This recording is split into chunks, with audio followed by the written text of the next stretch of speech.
Hello, everybody. Good morning. Welcome to another fabulous Saturday morning Zoom with the Queens. So today is going to be, well, we've got part one and we've got part two. So part one this morning is Queens. Let's talk about supporting our children and young people in this current crisis. So when I was thinking about, what we could do, and one of the things that really struck me, I'm a grandparent, luckily, my children are big, but I work for a particular local authority. And I actually see the referrals that are coming into us. And we've got, children, young people as young as 5, they're coming in with, they're stressed, they've got behavioural problems, they're suffering a lot of anxiety, all due, bearing in mind that, children and young people have been out of education for almost 1 year.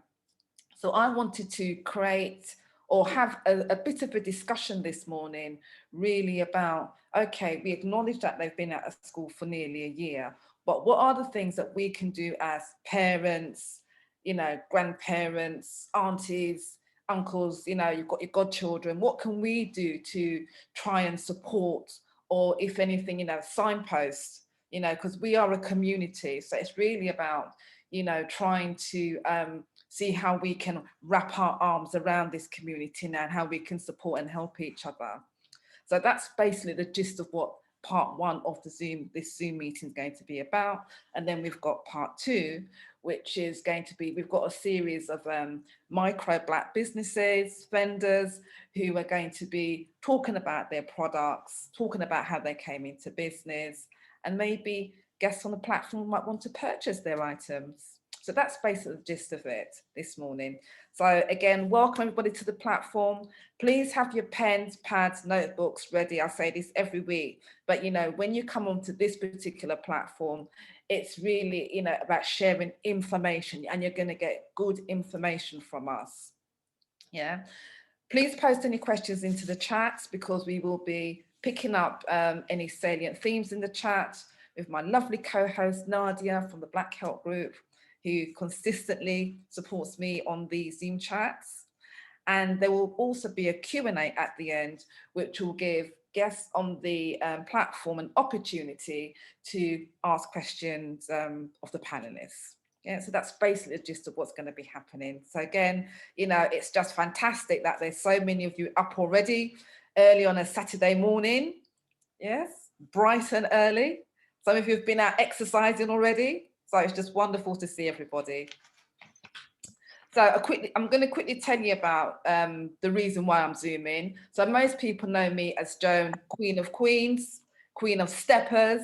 I run a walking group, and when the government said that we couldn't, it was only one person who could meet with another person to exercise, we had to stop. So I had to think of a way in which to keep my fantastic queens engaged still on a Saturday morning, because normally we would be walking on a Saturday morning at 8 o'clock, but alas, we're in a lockdown and we cannot participate in any sort of group activity like that.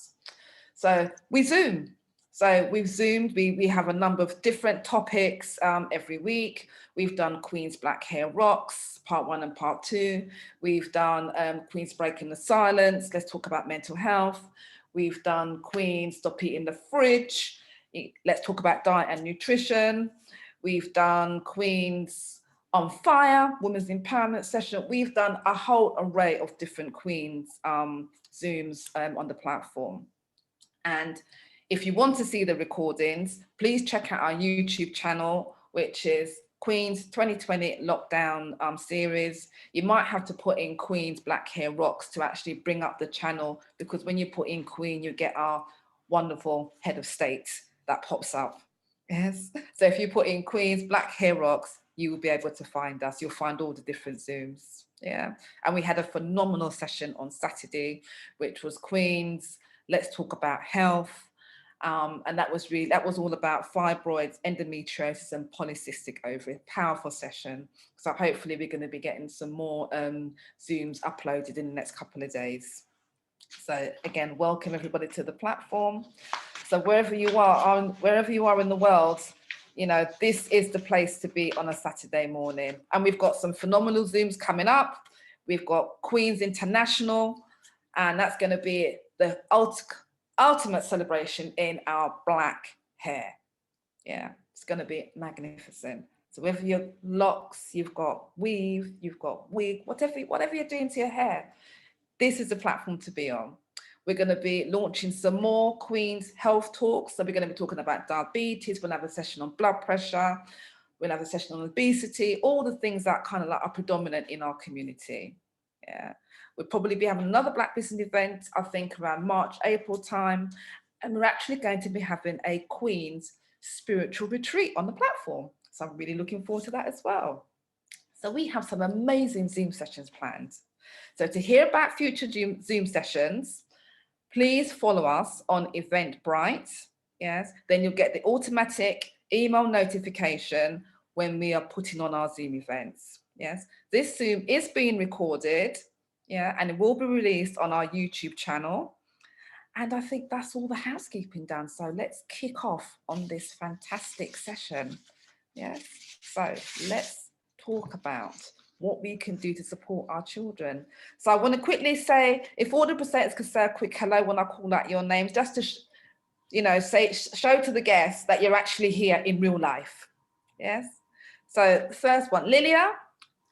Hi. So, hi. Morning. Hi, darling. And we've got Dr. Keith Davidson. Yes, I'm here. Wonderful to see you.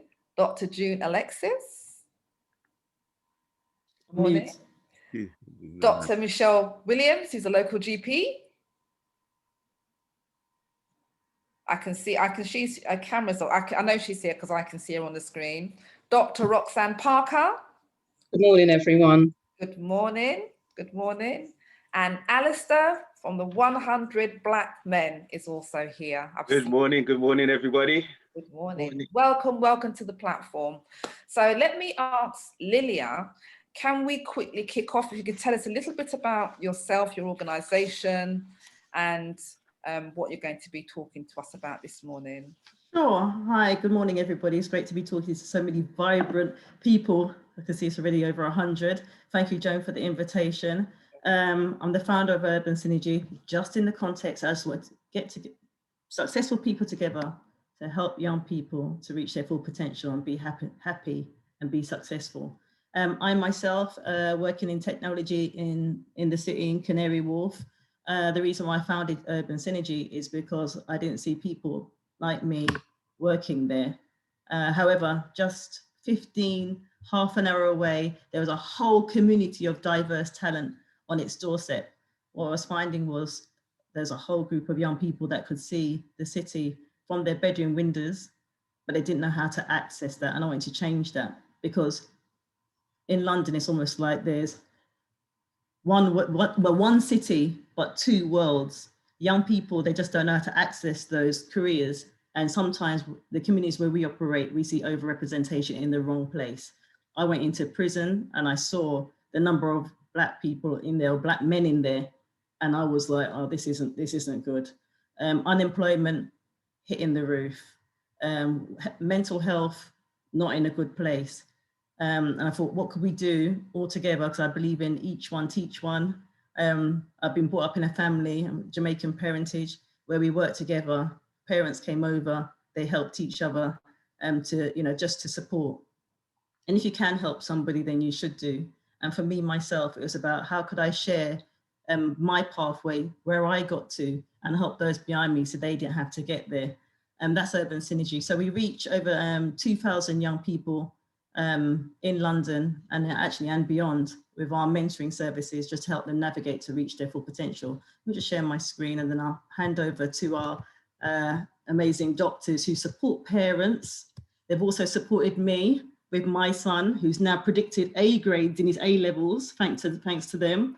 But I also want to ask Dr. June and Dr. Keith to share what they've shared with me, so they can share with you how to help our young people to navigate. A lot of the things aren't taught in schools, okay? So it's up to the community or up to individuals and networks to teach our young people. Young people are the heart of Urban Synergy. And we also work with parents, because we believe parents are the child's first teacher. Here's some of the young people that we work with. I'm going to take down my slide and I'm going to hand over to Keith and June, And then after they've spoken, I'll speak about the mentoring opportunities. So if you know a young person aged 16 to 18 that would like an urban synergy mentor, I'll talk to you how you can access that. But June and Keith are actually going to talk about the important things us as parents need to do to support our young people. Keith, are you ready? Can you share your screen? I'm going to stop sharing my screen. Can I share my screen? Try, see. Is it possible? Yes, there should be a green button at the bottom. Yes. All right, let me.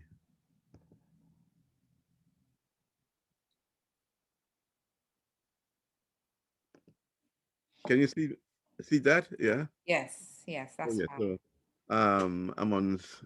Yes. Thank you so much for the invitation to be with you. You're very welcome. Could Yes, you make it a little bit bigger?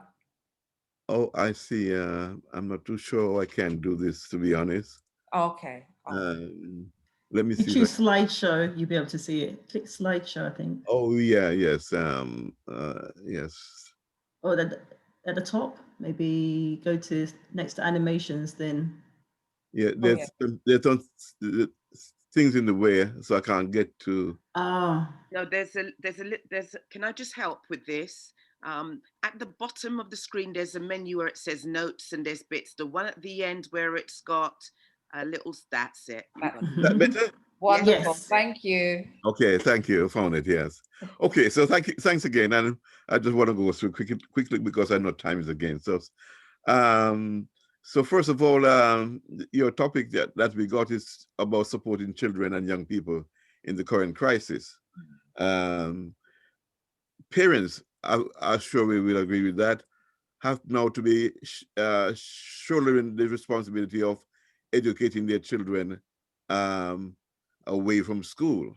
I think the pictures disguising part of my text, so I don't know how to do that. Get rid of that.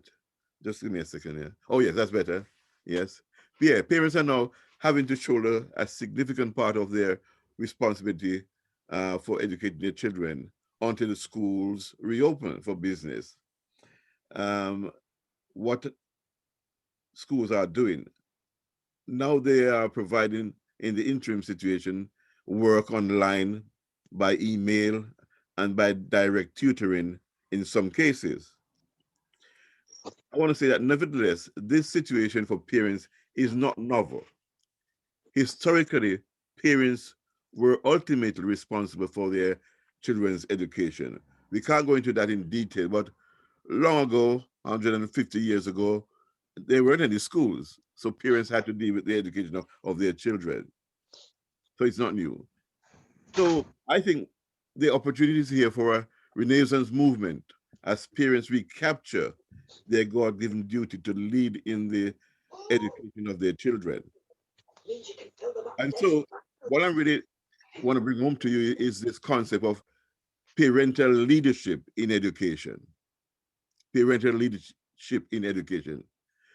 I submit to you that it is the most important factor in the realization of children's potential for spiritual growth, emotional growth, physical development, and intellectual development.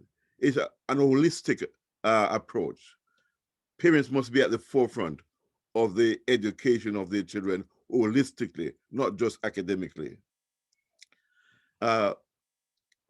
Parental leadership in education specializes in setting values for our children, inculcating moral principles in their upbringing, and providing training for children to become self-disciplined individuals. This is crucial in order for them to navigate the dangerous waters of education, discrimination, racism in education, all those things that mitigate against our children's success.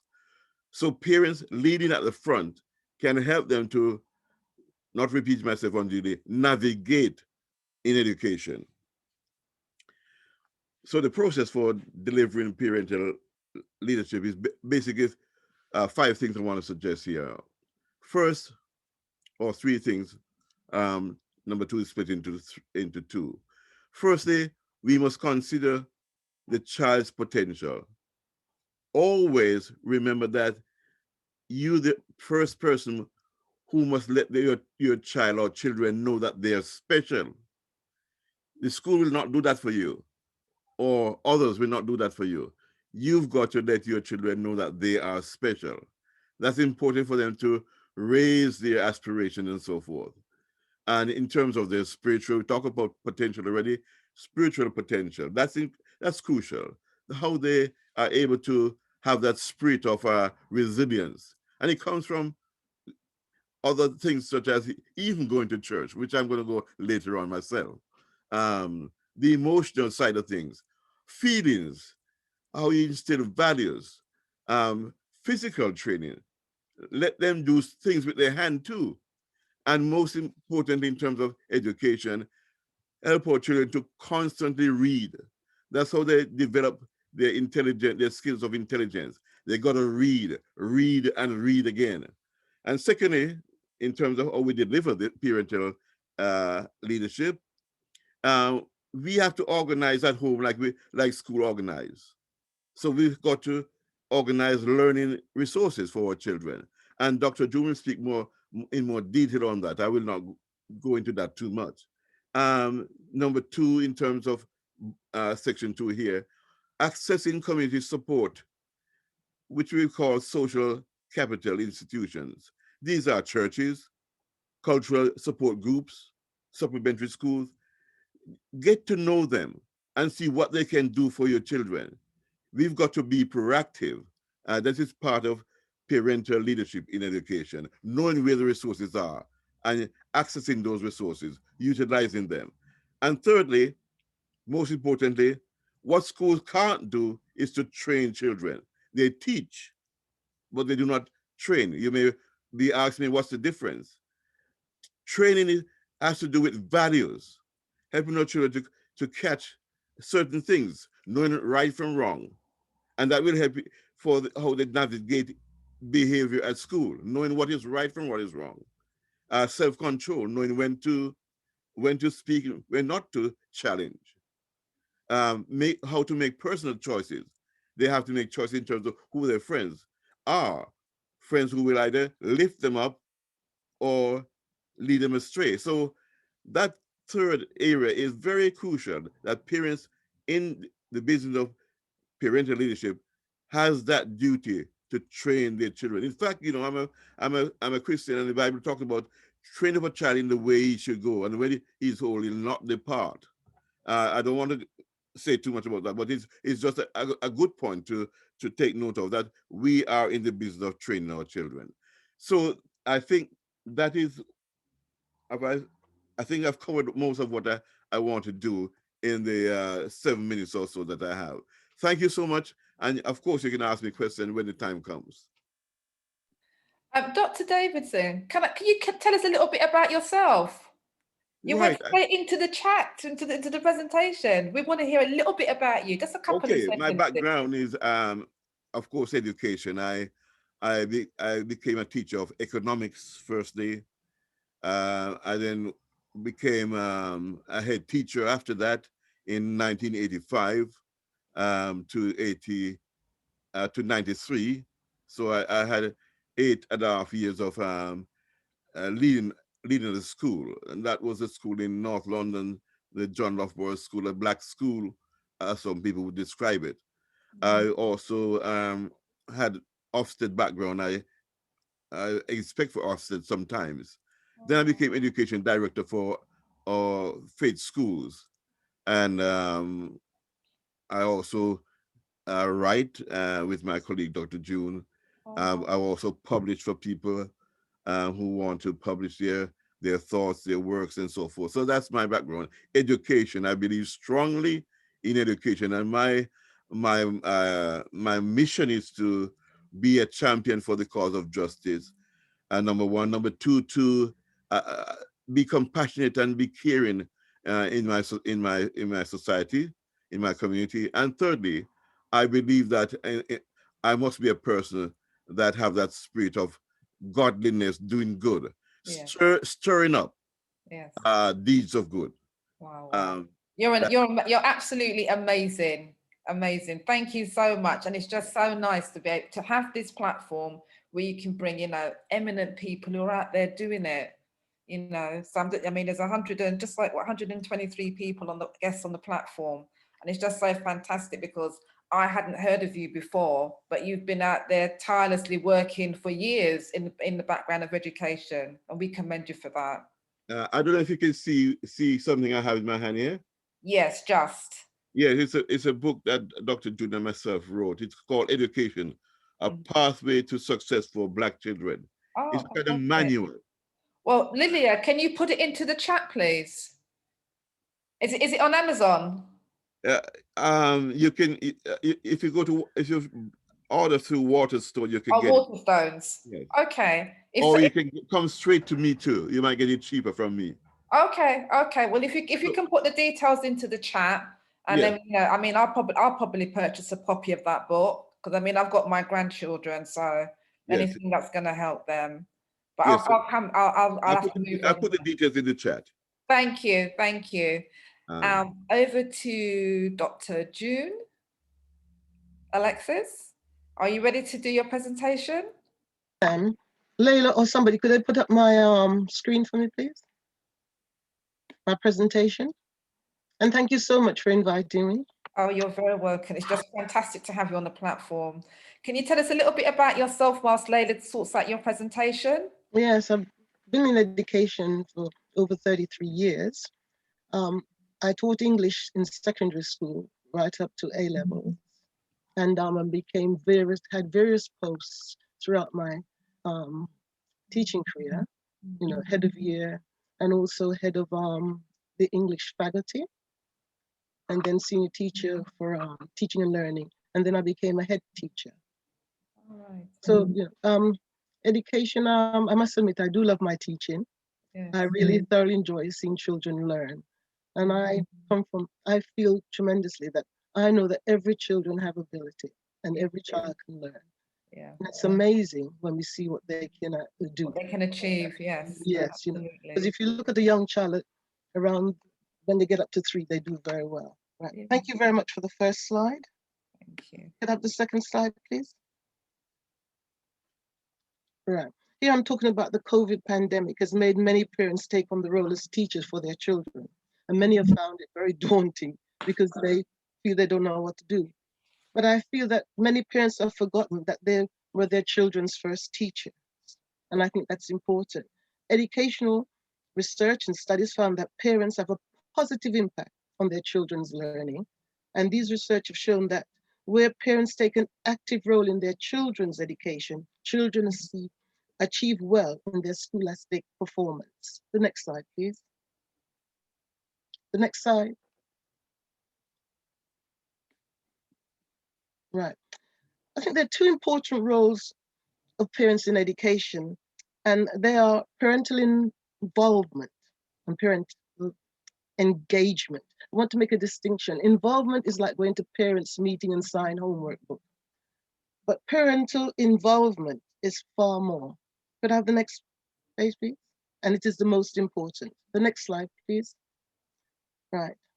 Support your children learning by creating a learning environment in the home that is conducive to learning. You must have that environment. Have a dedicated place in the home where schoolwork and homework is undertaken.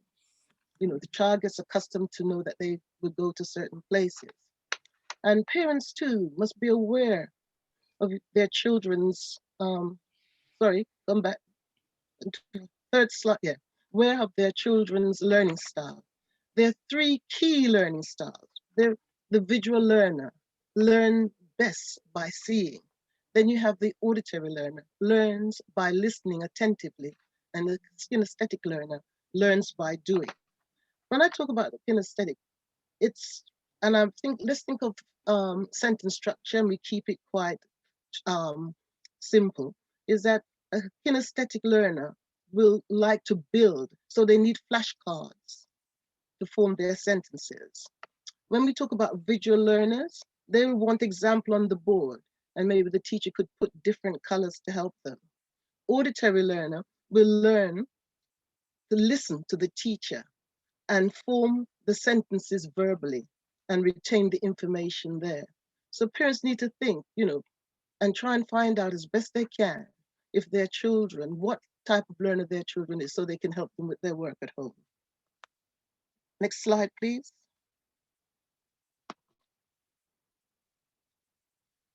Right, parental engagement.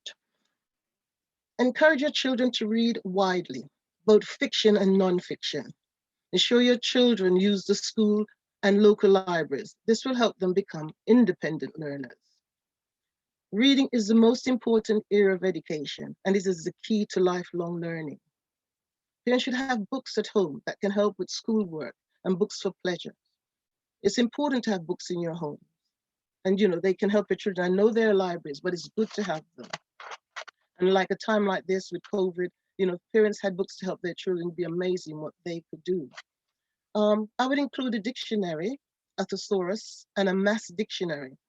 I was speaking to some parents not so long ago, and they didn't realize there was such a thing as a mass dictionary, but they are very good. There's one for Key Stage 3, and there's another one that takes the children through GCSEs.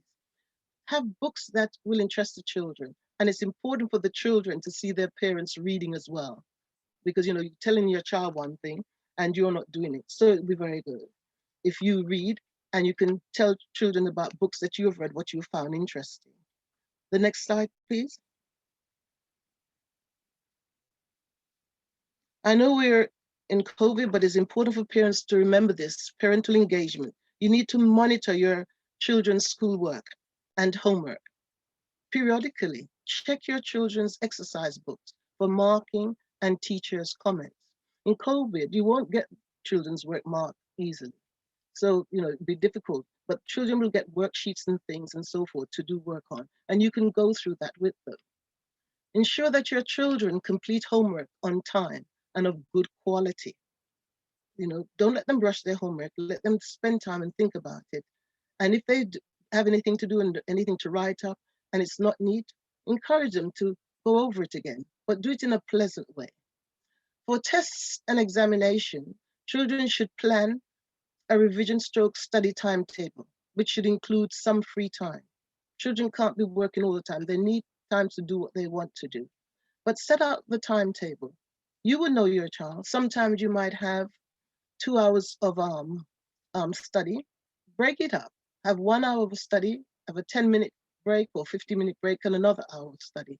But be conscious that to stay for a very, very long time, it's not easy. Older children might be able to manage 2 hours at once or 3, but especially for younger children, break it up. And sometimes 45 minutes might be even long enough. The next slide, please. All right. It's important that you play up the benefits of practice. Now, children sometimes give up, but if you encourage them to try things over again, they'll eventually get it.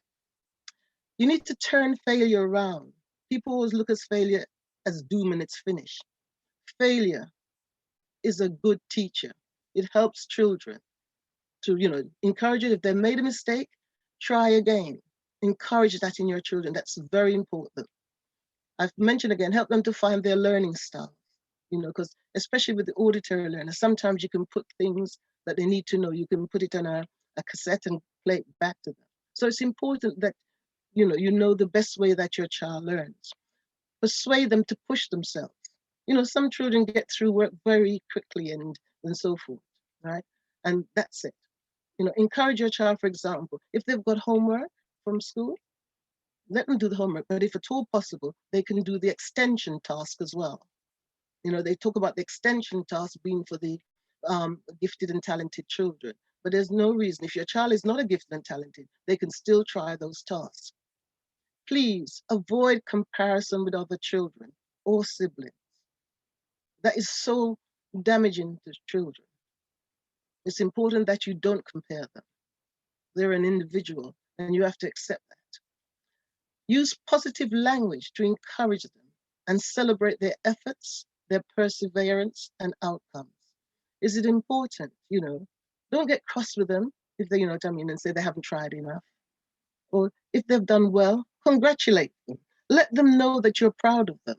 say to them, right, you really tried with that difficult maths question on algebra. I like that in you. Keep doing that. So use words to promote your children, to let them know that, you know, use language that they'll feel good about themselves. Use language that they feel that you really appreciate them. Right? So it's important that we do that. The next slide, please. The next slide. Right. Monitor your children's time at home. You know what your children are doing after school, in the evenings, at weekends, during holidays. Don't encourage your children to watch too much television. Watching television and things like that make them passive learners. Things are just being thrown at them. Encourage them to pick up a book instead and read for some time. Use of mobile phones, video games, internet use and so forth. You've got to be very careful. You know, they spend ages sending texts or chatting to their friends.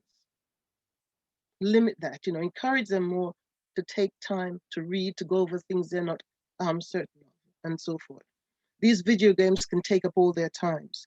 I know they have to use the internet now because of online learning and things like that. That's fine. But please take extra care about what your children is doing on the internet. It's so important, very important that you do that. The next slide, please. Where parents can afford it, support your children's education by engaging a private tutor, or use organizations that provide tutorial classes. You know, supplementary school, there's Explore Learning, Kunam, Light Regal, Excel, Justin Craig, and there are others. As parents, it's very important. If you can afford it, some people can't afford it, and they can go to family members or siblings to help their children. You know, it's important that your child see that education is important and that you want them to succeed, and help them whichever way you can. While your children are learning, you can learn too by helping them. And it's important that you're engaged in their education. Some of these organizations are expensive, so you need to look around and so forth and see what you can afford. But as I said, you can always use siblings, friends, or to help your child to improve in their lessons.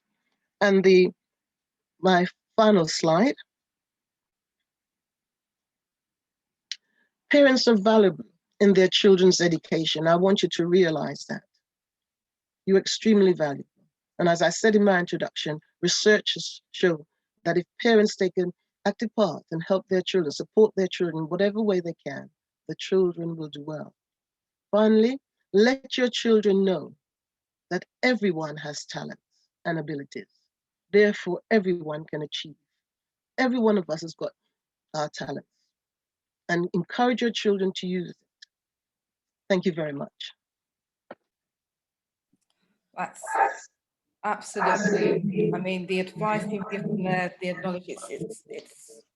I'm blown away, and it's really good advice that, you know, and that's why I wanted to do this session, because we're in a time of such uncertainty. You know, in a way, parents, you know, they had their routine. You know, they'd be out at work for, you know, 6-7 hours.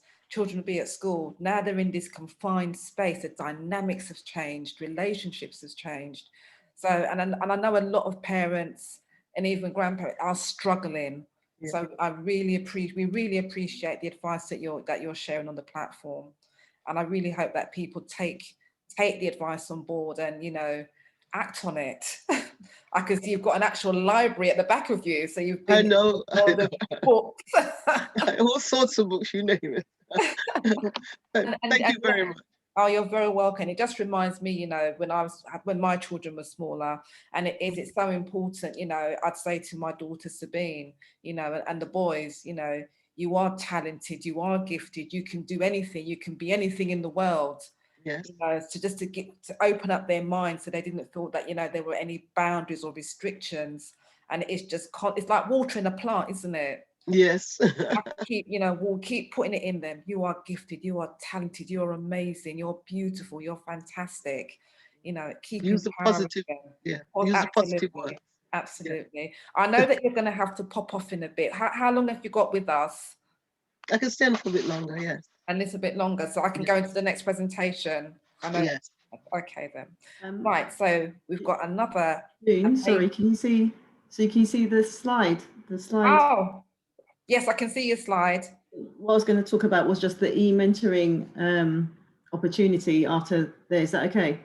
Right. Is it just one slide? Yes, here. Hold on.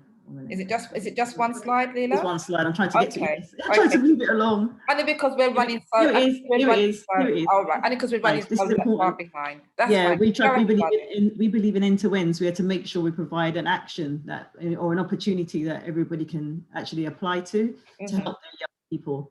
So Urban Synergy, we have a network of mentors that are available at the moment to mentor our young people, to equip them so they've got the skills to transition onto the next journey, whether it's further education or into the world of work. So if you know of a young person, or you have a young person who's in year 11 to year 13, that's age 16 to 18, we have mentors. We have mentors from Goldman Sachs, Morgan Stanley, all the Citibank, JP Morgan, you know, UK Power Networks, London Stock Exchange, for example. People have volunteered their time to help young people, because there's a lot of informal pathways out there. And with the networks, people we know of ways that we can help young people to access those early career job opportunities. It's essential that young people have the skills and they're confident to apply for job opportunities. These assessment centers that young people have to go through now, they're not easy. And if young people haven't got the right communication skills, especially now when they're during their lockdown, and young people are the discipline, the teaching, and maybe they're doing a lot of gaming, whatever it is, the mentors are crucial at this stage, so we can prepare young people when the opportunity presents itself, they can secure that opportunity. Okay, it's very important. So what we need for young people to access work experience from Urban Synergy, they have to have gone through this mentoring program, because once they complete this mentoring, it shows us and it shows future employers that they're reliable and they're committed and they have a CV and they know how to present and they've done mock interviews. So if you know of a young person who's in year 11 to 13, age 16 to 18, they can apply for a mentor, and the young person can live anywhere in the UK and have an Urban Synergy mentor. Here's the link, it's urbansynergy.com e-mentoring. That's all I wanted to say. And you are a fantastic organisation. I mean, how many children would you say have gone through the programme? We've reached, last year we hit over 2,000 young people. We're expanding that now. Look, folks, we're in a recession. More now than ever, our young people need that support, okay? And like I said, there's a lot of informal ways, those informal networks young people need to help them navigate at this difficult time. Urban Synergy is a network, a safe space where we DBS check our mentors. We work with parents and they trust us to help young people to be positive about their futures. You know, you mentioned about the bookshelf behind June Alexis. Yes. That's what our young people see. Our young people should be standing on giants. And as far as I'm concerned, Dr. June Alexis and Keith Davidson are our giants. Our giants, right? Absolutely. Along with that, in our network, you can see on the screen, we have pilots, lawyers, scientists, engineers, entrepreneurs, doctors. I can see Usain Bolt there as well. Even Usain Bolt comes down, right? Yeah, and people, their mouth drops. When teachers hear our young people have like a trader as a mentor, they're like, how did you get that? And our children and our mentees are like, you know, they go to Downing Street, you know, they wherever we walk as adults, our young people should be able to walk in our footsteps. And it's very important for them. It gives them the best start in life. It increases their earning potential. You know, if a young person wants to stack beans on a shelf, if that's what they choose to do, it's fine. But what we're not happy with, if a young person is stacking beans on a shelf when they could be working in the city or running their own business because they didn't get the support. And we as a community have the responsibility to do that. The children can't do that. It's not them. Yeah. We agree that the parents are the child's first teacher, but we as a community have a responsibility to help our young people to be happy and positive about their futures. Absolutely. Thank That's you. one of our young people talking on Sky News there down the bottom, by the way. All right. Yeah, okay. Wow. Well, absolutely phenomenal. So please put your contact details into the chat, because there's lots of people asking questions about Urban Synergy, how can they get in touch, contact details, and we'll have a quick Q&A at the end, as I said. Thank you so much. Absolutely fantastic. So I'm going to be moving on quickly now to Dr. Michelle Williams, our local GP. If you're ready, Michelle. Are you ready? You're sharing your screen, Alistair. Where are you? Michelle, are you ready? Unmute yourself. Oh, let me unmute you. Ask to unmute. Right, okay. Good morning. Good morning. Good morning. And thank you for inviting me to this platform. It's really wonderful, really, to see the amount of support and work that's going on for our young children and the time that's been committed to them. I apologize for the sort of technical difficulties that I've been having this morning. I'm a GP in Southeast London. I've been working in Sydenham recently over the last 3 years, but I've been a G for 20 years. And I would just like to share some of the experiences that I've been having, and also to look at how parents can support their children's physical and mental health during this crisis. So I'm going to share my screen.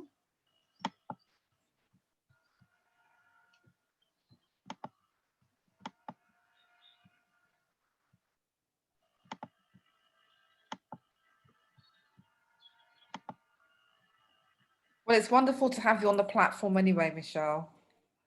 Thank you. Sorry, it's there we go.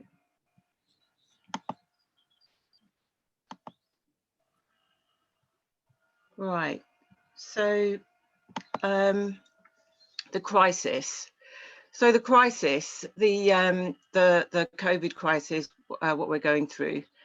I just thought I'd try and think from a child's eye what the message they have been getting about this crisis, which has been going on since for over a year now. And I think what the kind of background, what's at the back of a children's mind is that this COVID-19 is a deadly infection that they won't necessarily get ill from, but they could spread it to their grandparents or their parents, and they could die. And so that's a very kind of worrying, underlying, constant thought, I think, that is going through a lot of our children's minds. And the impact of this crisis is that they're having to stay at school. They're not allowed to go to school. They're not allowed to go to their clubs. Their exams have been cancelled. They're not allowed to do their sports, go to parties. They can't go on holidays. They can't go on trips. You know, it's illegal now to go and see your friends. I mean, who ever thought that that would be a sentence?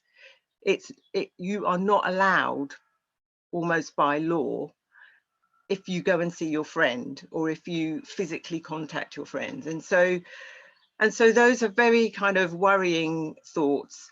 The other thing about the pandemic is that it's still an emerging crisis. So there are lots of gaps. There are lots of gaps in the information about what we should be doing, how we should be treating it. There's new variants. There's what's going to happen about my life in the future, what's going to happen about my exams in the future. And so it's a very, very worrying time for children. And as we know, children are not best at expressing the way they feel. They just don't have the same ability to articulate their feelings that we do. So so some of the direct effects of the infection obviously are having the infection physically. So the most common infection, the most common effect would be perhaps on their breathing. They can't breathe properly. They might have some breathing problems. They might get a headache. They might get a cold-like symptoms. But for the majority of children, they don't have any effects at all. They don't notice that they have COVID infection. A long-term effect, or a serious effect that seems to be affecting our Black children more than white children in countries across the world, is this pediatric multisystem inflammatory syndrome, or PIMS, in which some children, a while after they've been infected with COVID, an infection that they may not have realized they even had, they can become very unwell they can become very unwell with difficulties breathing, pains in their muscles, heart disease, and actually end up on intensive care, needing very, very high level treatment, and then having long-term sequelae because of that. And that's, again, a situation which is affecting our Black children more than it is any other group in the society. So that's something that I will talk a bit more about later. The indirect effects, as I mentioned before, and we've touched, and some of our colleagues have mentioned, are anxiety, depression. They have poor motivation, they're being isolated, they're being forced to stay in overcrowded situations. So whereas before they would have been able to go to school and have that time to just have a little bit of space away from their family, they're not able to have that. They're much more inactive. They're having to sit down in front of a screen all day long to do their work. They are gaining weight because of this. There's eating problems because of this. So there's going to be, you know, the biscuits are there, the cupboard's there. Everybody's eating emotionally to kind of calm down this this anxiety that is just underlying the whole society. Some of the other effects that we in our profession as doctors have noticed is that parents are bringing their children a lot later with their medical problems. So things like asthma, even if they have heart disease, or even symptoms and signs of cancer, because people are being advised to stay away from the hospitals and doctors as much as they can, and because of fear, they're presenting late with medical problems. There's also, because of a lot of online activity, that leaves children who are in this depressed and anxious state, that leads them to be a lot more vulnerable to online grooming, which is another situation that has been increasing over the past year because of this crisis and because of this pandemic. Unfortunately, there are people out there who seek to exploit children and will take advantage of any situation in order to do that. So how can we as parents support our children? And I think it's a little bit like, you know, we haven't been on an airplane, all of us, for a while, have we? But I think it's a little bit like when you're on the airplane and they say, make sure you put your oxygen mask on yourself first and then help your child. So keeping yourself well is key. It's extremely difficult. The speakers before were talking about homeschooling and trying to keep things in place for your children. But in order for you to do that and to keep down your job and to keep the house running and to manage the overcrowded situation yourself and all the anxieties and the bereavements that you yourself are experiencing, it's important to try as much and do as much as you can to keep yourself well, and to recognize yourself when you are feeling overwhelmed and seek medical help. I personally, and I know my colleagues are more than willing to sign people off from work if that's appropriate for you. If you're feeling that managing that situation at home and trying to keep down your job and just trying to keep all of these plates running, looking after elderly parents and being a carer and trying to stay in such, it becomes very difficult. And so if you do need some time away from work, then do approach your doctor and explain that and express that and seek help early. So the other, recognize the signs of physical and emotional upset in yourself and in your children. Try and keep to regular routines. So yes, the school work is really important, but stick to the meal times, have meal times as a family if you can, have regular breaks, have regular outdoor breaks, and do it in a routine way. It's quite amazing really how structuring and how supporting just having a regular routine is.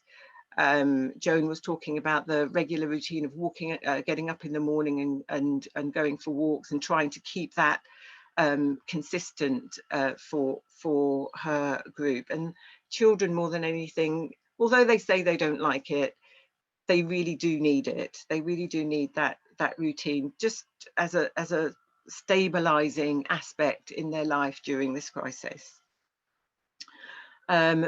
Healthy diet. It's so easy, isn't it, to, you know, reach for the pack of crisps or the ready-made foods. At this time, you know, it's becoming very, you know, it's becoming tedious, you know, trying to think of new meals and what to do, and it's becoming more and more difficult because we've been in this situation for a long time. But it's so important to try to keep their immune system up with a strong, healthy diet. The other thing that would help to support our children is time and space.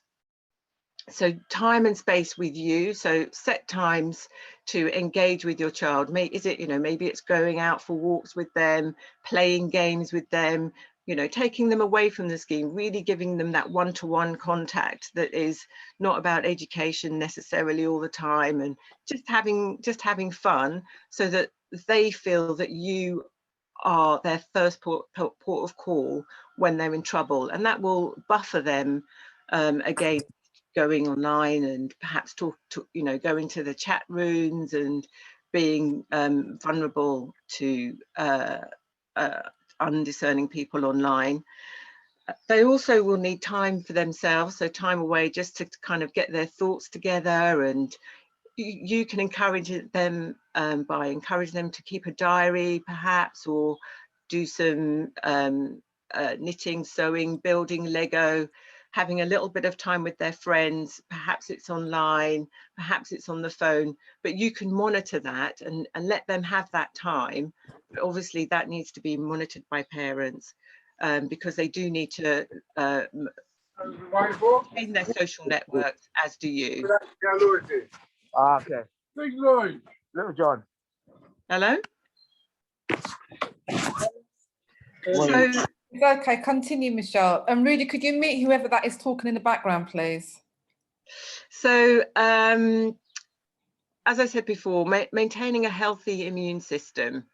We all know that in order to, one of the tenets to fight this infection is to keep yourself healthy and to keep this virus out, and to keep the number of organisms in your body to a minimum if you've got the infection, so that it doesn't lead to those terrible effects that it can have. And we've heard a lot about vitamin D and how that's important. It's important to have a healthy level of vitamin D. Black people have lower levels of vitamin D because vitamin D comes from having sunlight. We're in a country in which there isn't that much sunlight.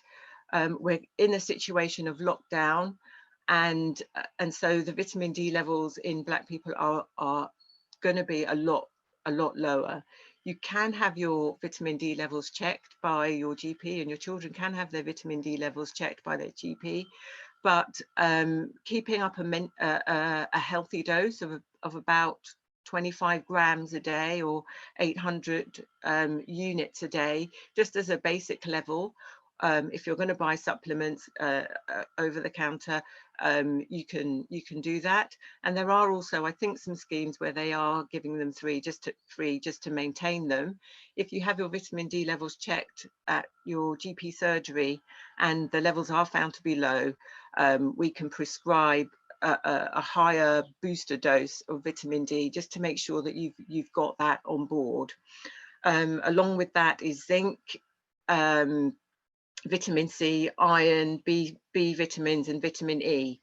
A lot of those other vitamins you'll find in healthy foods such as citrus fruits, peppers, broccoli, garlic, turmeric, spinach, almonds, and kiwi fruits.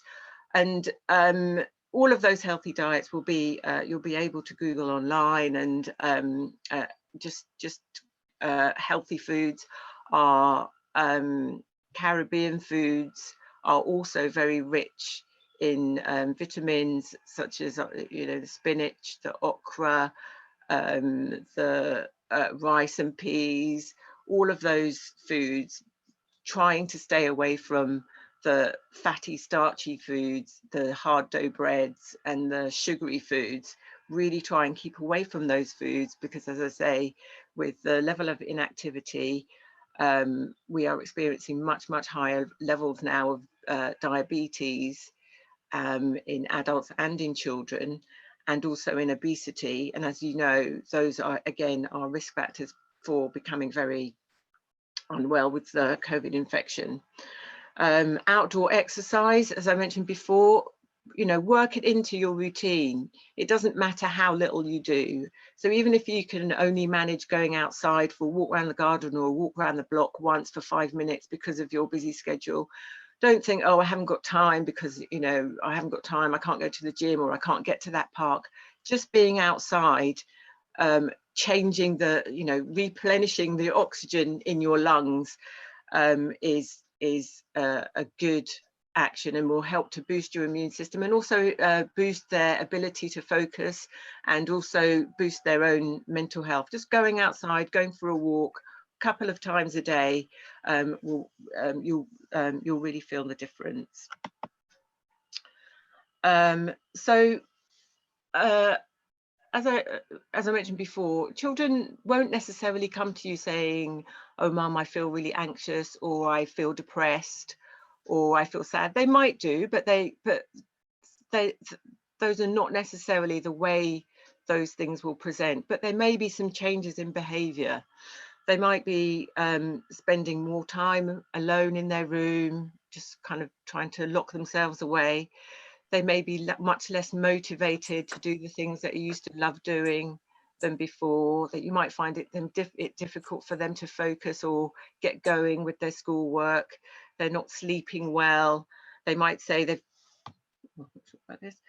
got tummy aches, or not wanting to eat, or eating too much, or spending much more time on their screen. And we all know that how difficult it can be when you try and take a screen away from a child that's really that really wants to be on it. They do become addicted to that screen, so you really do need to monitor it.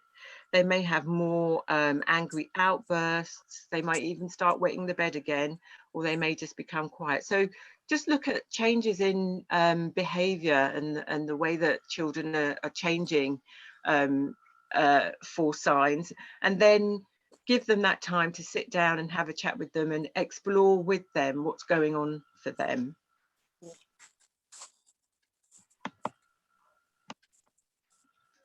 So where can you get help from? You could approach your GP, have a chat with a friend, speak to the health visitor, message the teacher, tell the teacher that your child is having problems. There are still some resources in schools in terms of counselling and support for emotional health that is accessible through the schools. There are some online organisations such as Couth, Mind, and Young Minds, and they've got some very good videos and support links. There are even some apps that can help with children. The NHS website is very good with emotional well-being apps for children and for adults and for young people. And also, again, as I mentioned before, look after yourself. Again, you can approach your GP. In your area, there will be an improving access to psychological therapies network. And so if you just Google IAPT and the area that you're in, so IAPT Lewisham, IAPT Bromley, and you can self-refer, you can do a referral to these organisations if you feel that you yourself are having problems. Speak to your managers at work if you're having issues. There's a Black, African and Asian Therapy Network who are offering some free or subsidised psychotherapy sessions that you may be able to access.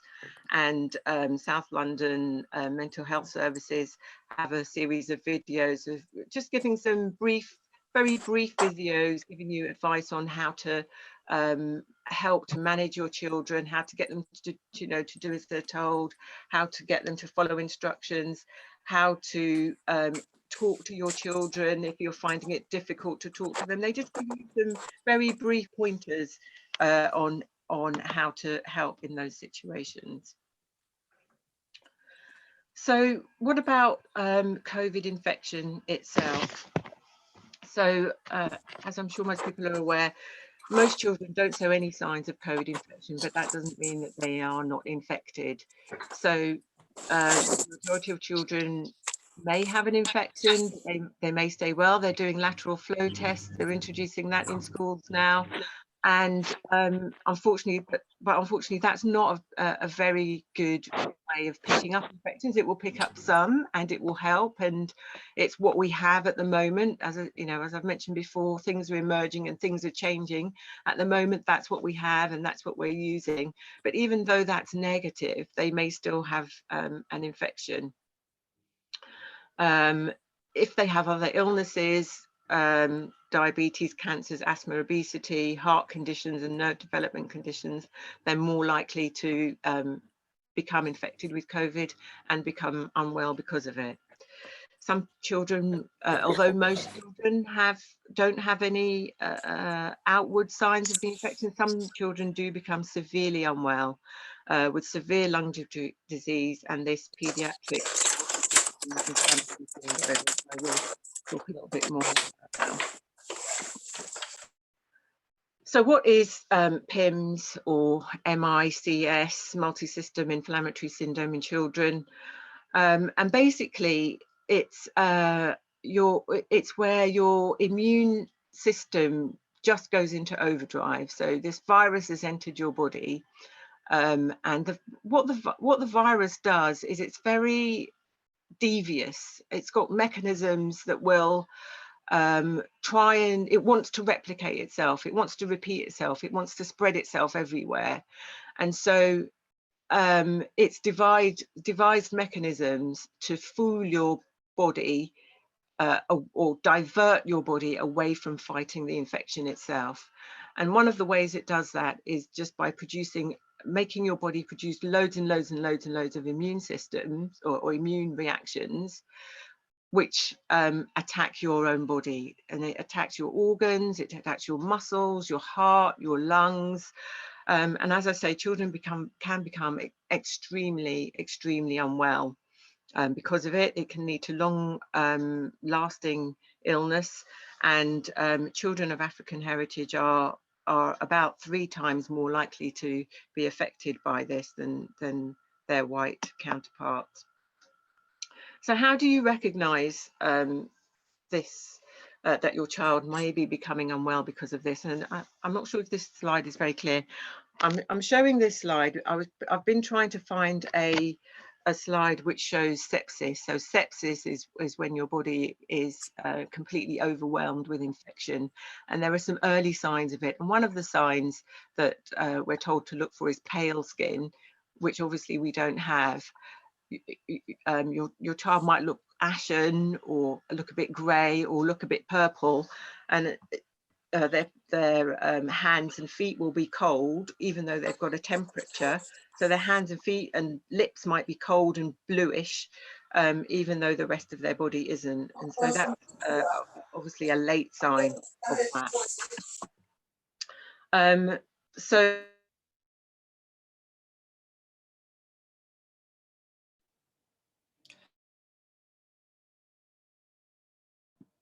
you've gone on to mute because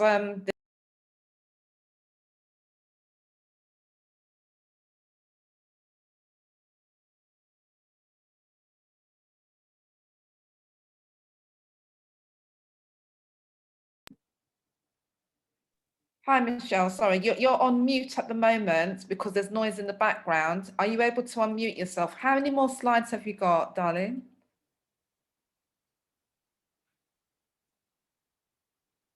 Right, you need to unmute yourself. We can't hear you. sorry.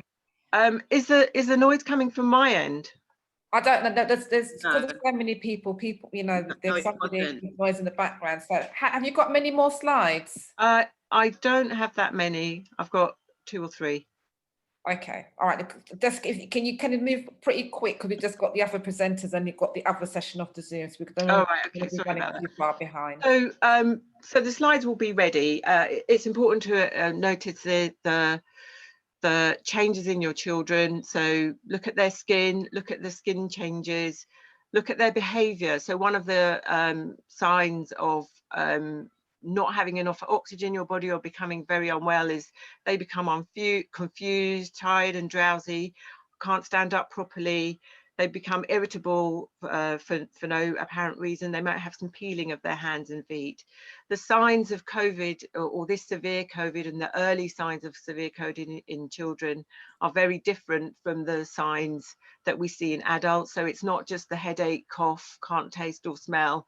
It's things like diarrhea, vomiting, tummy pain, difficulty in breathing, passing less urine, having a sore throat and having swollen glands. So just take note that these symptoms may be an early sign that something's going on, particularly if you know that they've been in contact with somebody who's had COVID. And also notice that these symptoms and this PIMS doesn't occur while they've necessarily got COVID infection, but it will happen even up to 4 to 6 weeks afterwards. They then they've had the infection, they seem to be better, and then they become unwell with this immune system overdrive. So in general, just looking after your children's health, the Royal College of Paediatricians have provided this traffic light system. I know you can't see this, the details of this very clearly, but you will be able to access the link to this on your slide, and it just gives a very clear idea of how to recognize illness in your children at early stages, medium stages and late stages, and lets you know when to call urgent medical help or call your doctor as your child is becoming unwell. A quick word about COVID vaccines. This is all part of our armory to fight this infection and stop us going into yet another lockdown. It's not for children yet. It is safe and effective, and the adults it is safe and effective, and it does stop spread, and it's still a work in progress, as we know. Many people have had it and it has had some good effects. The downsides of it, though, are that you do feel unwell within the first week, and that usually passes. That's great. Is that you done, Michelle? Yeah, I don't know what happened. Oh, don't worry. Thank you very much for your presentation. Very, very informative. And if anyone has any questions, please pop it into the chat, and there'll be an opportunity for guests on the platform to ask the panelists any questions directly. And just to remind everyone that this session is being recorded for release on YouTube. And if anybody wants to hear about future Queen Walking events, via Zoom, if they please follow us on Eventbrite. So I'm going to quickly move along now to Dr. Roxanne Parker, our educational psychologist.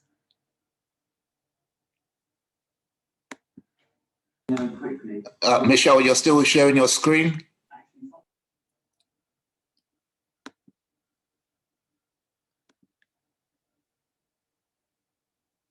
Right, are you there, Roxanne? I've seen you this morning, so I know you are there. So if Michelle could stop sharing her screen, and let's see if we can find,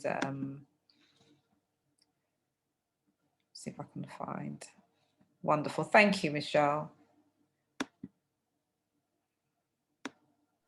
Let me see if I can find. Yes, good morning, everyone. Good morning. Yeah, good morning. Good Yes, morning. yeah, Welcome to the platform. I'll just do a brief background just to start off with. My name's Dr. Roxanne Parker. Personal background is that I'm of Caribbean parentage and I've lived in Peckham, South East London all of my life, a product of the North Peckham estate.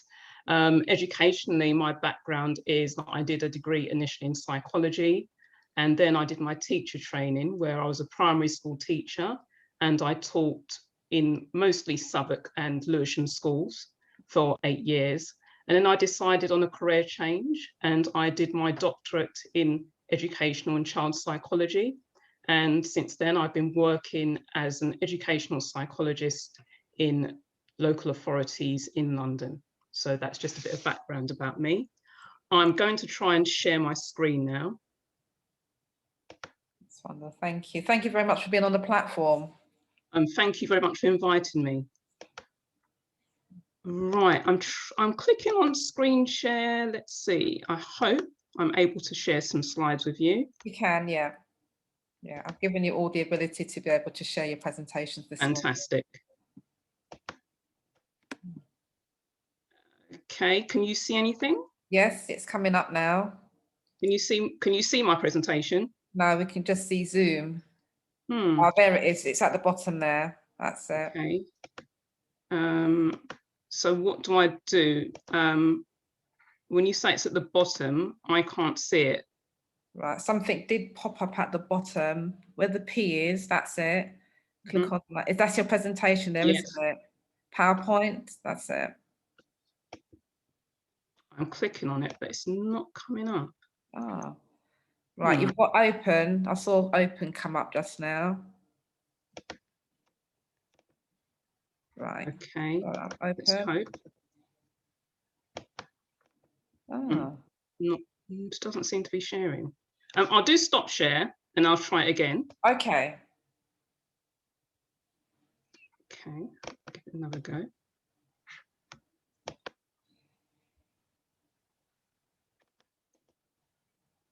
Right, so you're back now. So that's it. That's it. If you just make Can it you a see bit it? larger. Yes, can see. If you just make it a bit larger Fantastic. for us. Yes. Right, this thing is in the way. Slideshow. Okay. Fantastic. Can you see it now? Yes, brilliant. Thank Fantastic. you. Okay. Okay. Right. So yes, this is going to be all about children and young people in the current crisis. And what I'm going to cover is what is trauma, and I'll be looking at what the current concerns are around children's learning, around their social, emotional, mental health, how to support children and young people through the current lockdown restrictions, and also how to support children and young people returning to school. Okay, so as we know, it's been nearly a year since the first lockdown restrictions due to COVID-19. And as a psychologist, I look at the COVID-19 experience from the perspective of it being a traumatic event. And children, young people, everyone, in fact, has experienced trauma in some way as a result of this pandemic. And I would say that trauma can be described as a response to any event encountered as an out of control and frightening experience.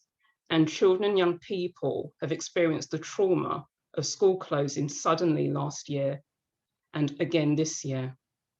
In my work as an educational psychologist, the main areas that have been raised as a concern are children's learning and their social and emotional and mental health. So that's what I'll be focusing on for the rest of the presentation.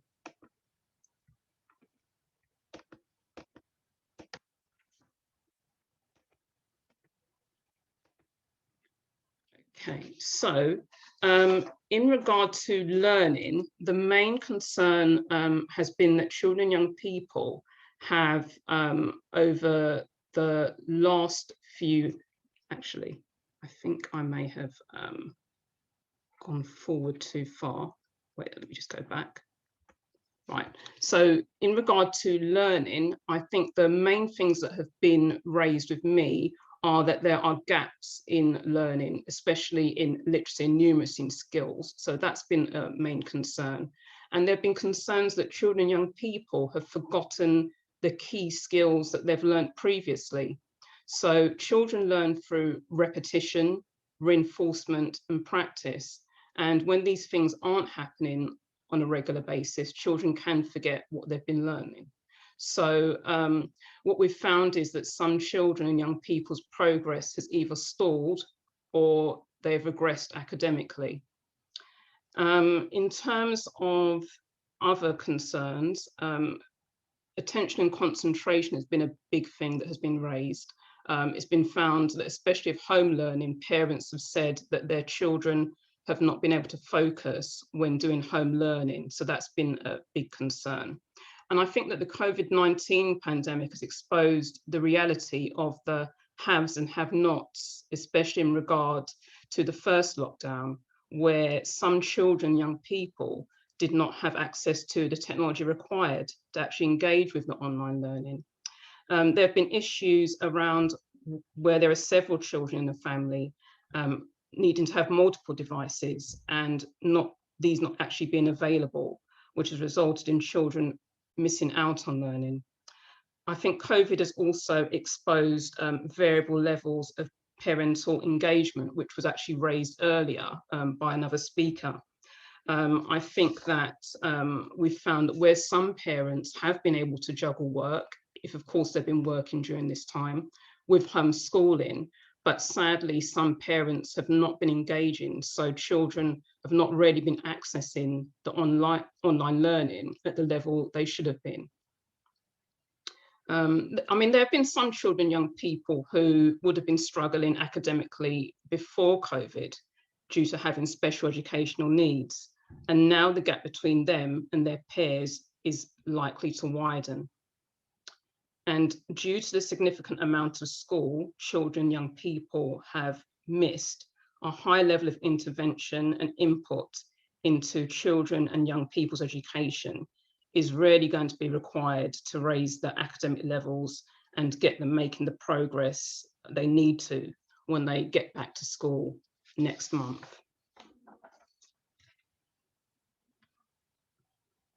I'll just go on now to speak briefly about the social and emotional mental health of children and young people. What I've seen is that COVID-19 has caused a real sense of loss, whether that be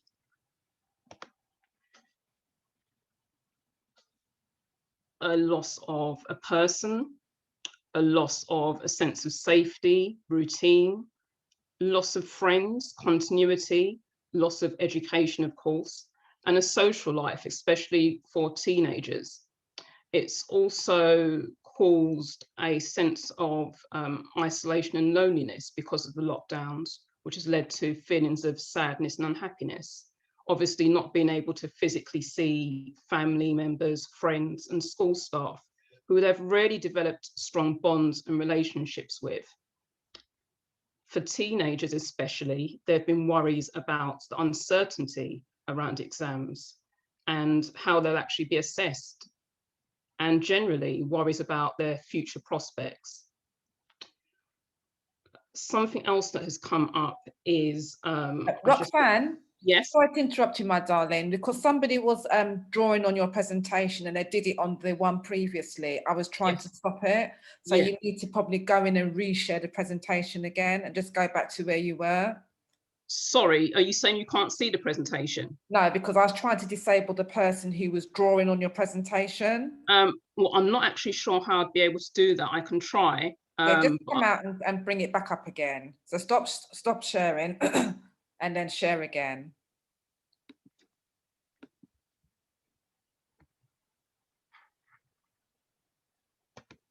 I'll try. Yeah, just like what you did before. So that's it. Yeah, and hopefully we won't get the person sharing on your presentation again. Can you actually see the presentation now? No, you've just brought up PowerPoint. Okay. So my apologies for that. Okay. But I can't see who it is that keeps drawing on the presentations. Okay, I'm not sure that I'm going to be able to. Okay.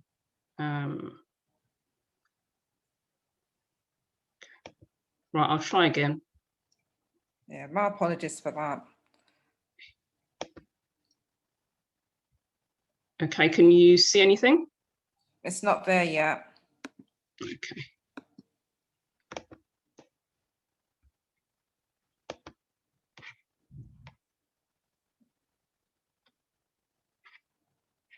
Okay, right, you'll have to bear with me now because it's actually gone off, so I'm going to have to go into it again. Don't worry. Actually, I think I'll just do it without, actually, because for me to actually, I think time, and actually for me to actually go back into it. Oh, that's a real shame. I'm really sorry about that, but I don't know if it's drawing all over the presentations. Okay, that's okay. I'll just try and pick up from where I was. Okay, yeah. So I think I was talking about the fact that one of the concerns that have been raised are that there's been too much screen time. Parents have been worried about children excessively using technology to connect with friends. But at the same time, there has to be a balance, and parents have found that children and young people haven't wanted to come off of things like social media. And really, I think we've seen that has kind of been at the detriment of actual social skills of children's face-to-face ability to communicate with others. So social skills have also suffered during this time. Overexposure to news and social media has led to some children and young people feeling stress and fear about not only their health, but their family and friends' health. So I think it's important to be mindful of the information that children and young people are actually getting. And we can't forget that children and young people have also suffered bereavements during this time. So losing loved ones due to COVID or other circumstances. And all of this has culminated in parents and school staff having seen actual deteriorations in behaviour. Things like tantrums have increased violence at home, anger and frustration, hyperactivity, possibly being withdrawn, poor sleep, appetite and behaviour. And increasingly, there are children and young people presenting with issues and showing symptoms of things such as anxiety, depression, panic attacks, and also self-harming and eating disorders. So we know that there would have been children and young people who would have been experiencing mental health issues prior to COVID, which now, due to the current lockdown restrictions, could be triggered again or exacerbated. What I'll do is I'll just quickly go on to how to support children and young people through these lockdown restrictions. So if we're thinking about lockdown restrictions, how we can support children and young people is really try and get them outdoors for exercise. I think that was touched on earlier. It's good for mental well-being and also physical health. So really do try and get children out and about. For younger children, ensure they're engaging in play activities. We can't emphasize enough the importance of play. It reduces stress and it's also quite therapeutic. So just make sure that they're still having opportunities for play. Take time out from homeschooling to have real quality time with children and young people and have fun, you know, play games, bake, do arts and crafts, share books, watch films, just relax as a family together. If a child or young person sees you as the adult relaxed, they're more likely to be relaxed. So really, I'm really emphasizing spending that quality time.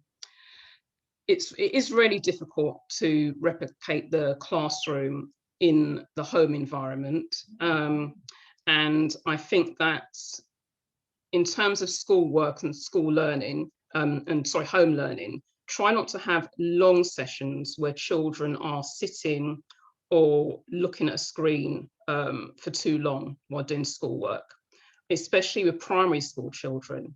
Give them regular learning breaks involving movement before they go back to their learning task, especially if it's really clear that they've lost concentration, because you won't really get the best out of them if they're not focused. So give them those learning breaks.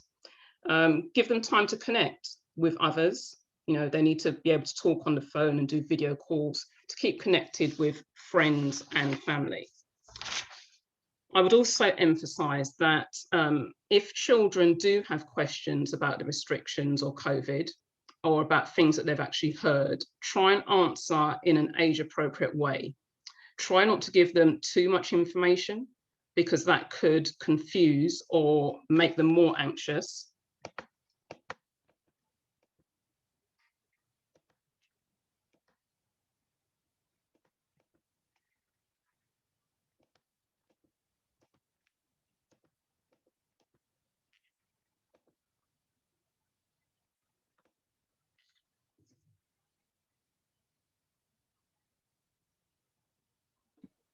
Hi, Roxanne. Sorry, you're still trying to get into your presentation. No, sorry, can you still hear me? Because something just Yes. came up on my screen. Okay, sorry. Yes, so try and I'd say try not to confuse them or make them more anxious. Just consider how your child best learns. I think this was touched on a bit earlier. I think someone talked about learning styles, and this is quite important. Think about whether they're a visual learner, whether they learn more through auditory processing, what they hear. Do they learn better through written or reading information? Are they kinesthetic learners? So are they more practical and hands-on with tasks? So think about their learning style and also what actually motivates them. And also try and give them an incentive for completing learning tasks. Think about what they actually enjoy and like doing, and use that as a reward for completing tasks. I would say try and keep a routine as much as possible, especially around meal times and bedtimes, because routine provides that consistency and certainty, which leads to feelings of safety physically and psychologically. So this is even more important during these uncertain times. And really try and be positive with children. Get them to practice gratitude. Get them to think about something that they're actually grateful for. Because during these times, there's lots of doom and gloom. Try and teach them to actually have that positive mindset. And for children who are actually expressing worries, encourage them to talk and actually acknowledge how they're feeling. It's important that children feel listened to and validated. So even if they don't want to talk about their feelings, try other means. For example, get them to draw their feelings, how they're feeling, get them to write down their feelings, maybe something like a feelings diary. So really try and get them to express themselves. You know, it's not good for anyone to bottle up their feelings and emotions. So really encourage that in children and young people. And also, if children have suffered a bereavement, give them time to actually process that pain of the loss and give them time to actually adjust to a world without their loved one. I'll just quickly touch on school return, which is imminent.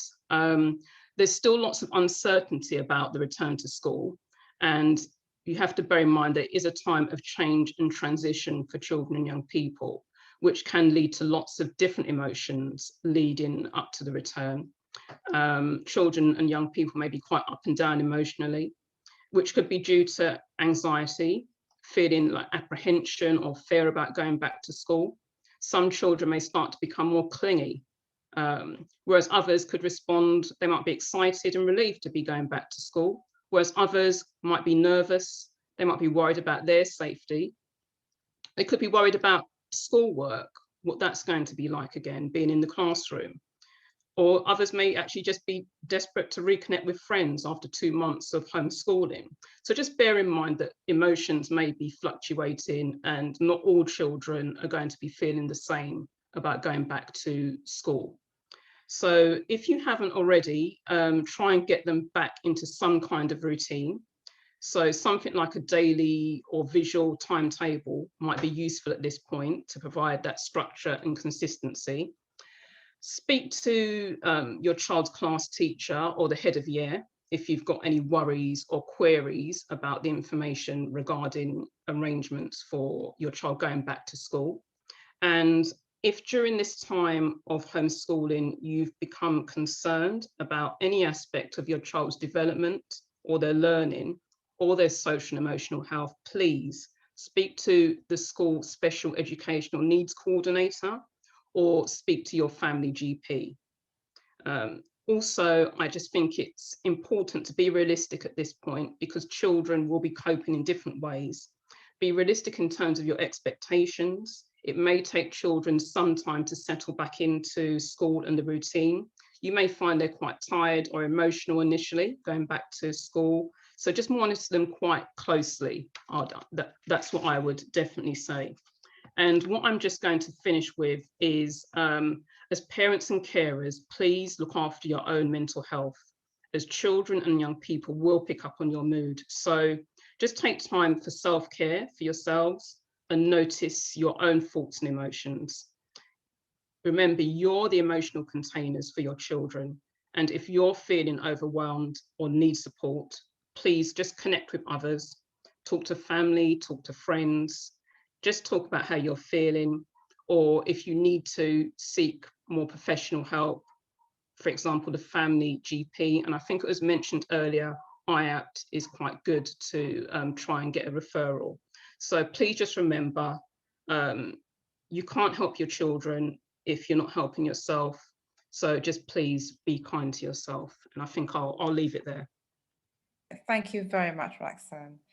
Excellent presentation. Apologies again for the scribbling on your presentation, but we're going to look at that. I've had some fantastic queens in the chat telling me to disable the annotation button. I don't know where it is, so I'll find it next time. Okay. Yeah, so thank you, Sheba, Jacqueline, A&T, and they're busy messaging me in the chat, Joan, just disable this particular feature, but I'm still learning about Zoom as well. So apologies for that, and we'll definitely love to have you back so you can do your wonderful presentation. We can go into things a bit deeper. Thank you very much. Thank you. So I hope you can stick around for the Q&A at the end. I will do. Thank you very much. I'm going to quickly go on to Alistair, 100 Black Men. I've seen you this morning. And can I just say, yep, good things come out of Peckham. Good morning, good morning. Morning, Alistair. Welcome to the platform.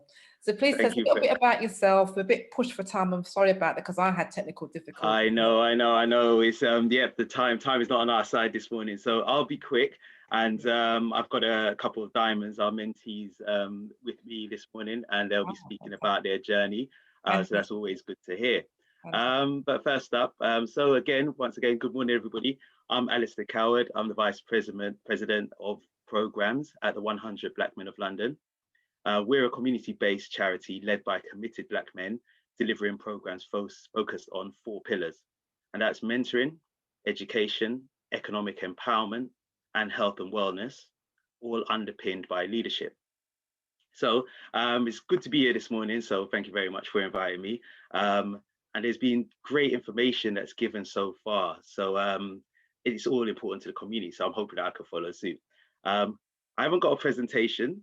So that creative person that was drawing on Michelle's screen is not going to get the pleasure with me. And also as a lecturer, I remember receiving a low grade in one of my observations, just my only low grade. And they said that they called it death by PowerPoint. They were saying I was killing my students with so much PowerPoint slides. So here I am, guys. I'm just going to be talking to you as I am. My background is in IT, education, and health and well-being. I have a passion for personal development and youth entrepreneurialism. And I run a business bringing that to young people via schools and youth clubs.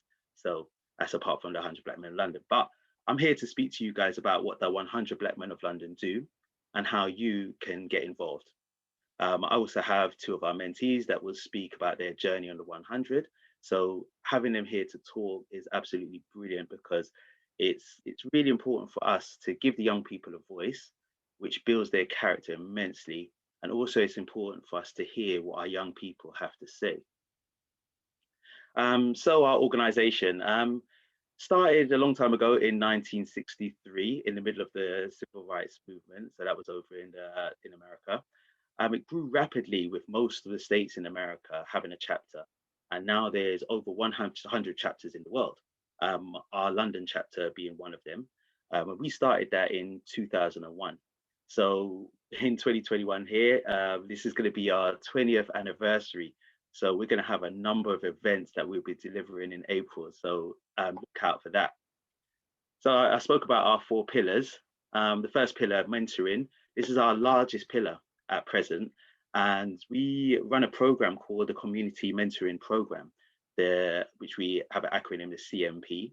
And it's all about teaching our young mentees, which we call diamonds, life skills. And it runs from October to June every fortnight, and ends with a graduation ceremony. And there's 4 levels in it. It starts off with the Me I Can Be. So that's a program where it's building the young people's self-esteem, and it's similar to schools' PSHE sessions as well. So it starts with learning about self-identity, which builds their self-esteem and their self-confidence. We move on to effective communications, succeeding at school, relationships, the influence of media, and much more. We always revamp our programs to make sure it's current. So this year, we delivered a session on Black Lives Matter. So that was before Christmas. Black love, hence my background. And that's, again, one of my passions. I think that's so important in the community. And mental health, which is coming up next week. So just hearing from those, the previous presentations, we really have to look at our mental health as our parents, adults, but young people as well. They're going through a lot. So we're going to be doing a session on that with the young people and with the parents and with our mentors, so that we're covering all angles.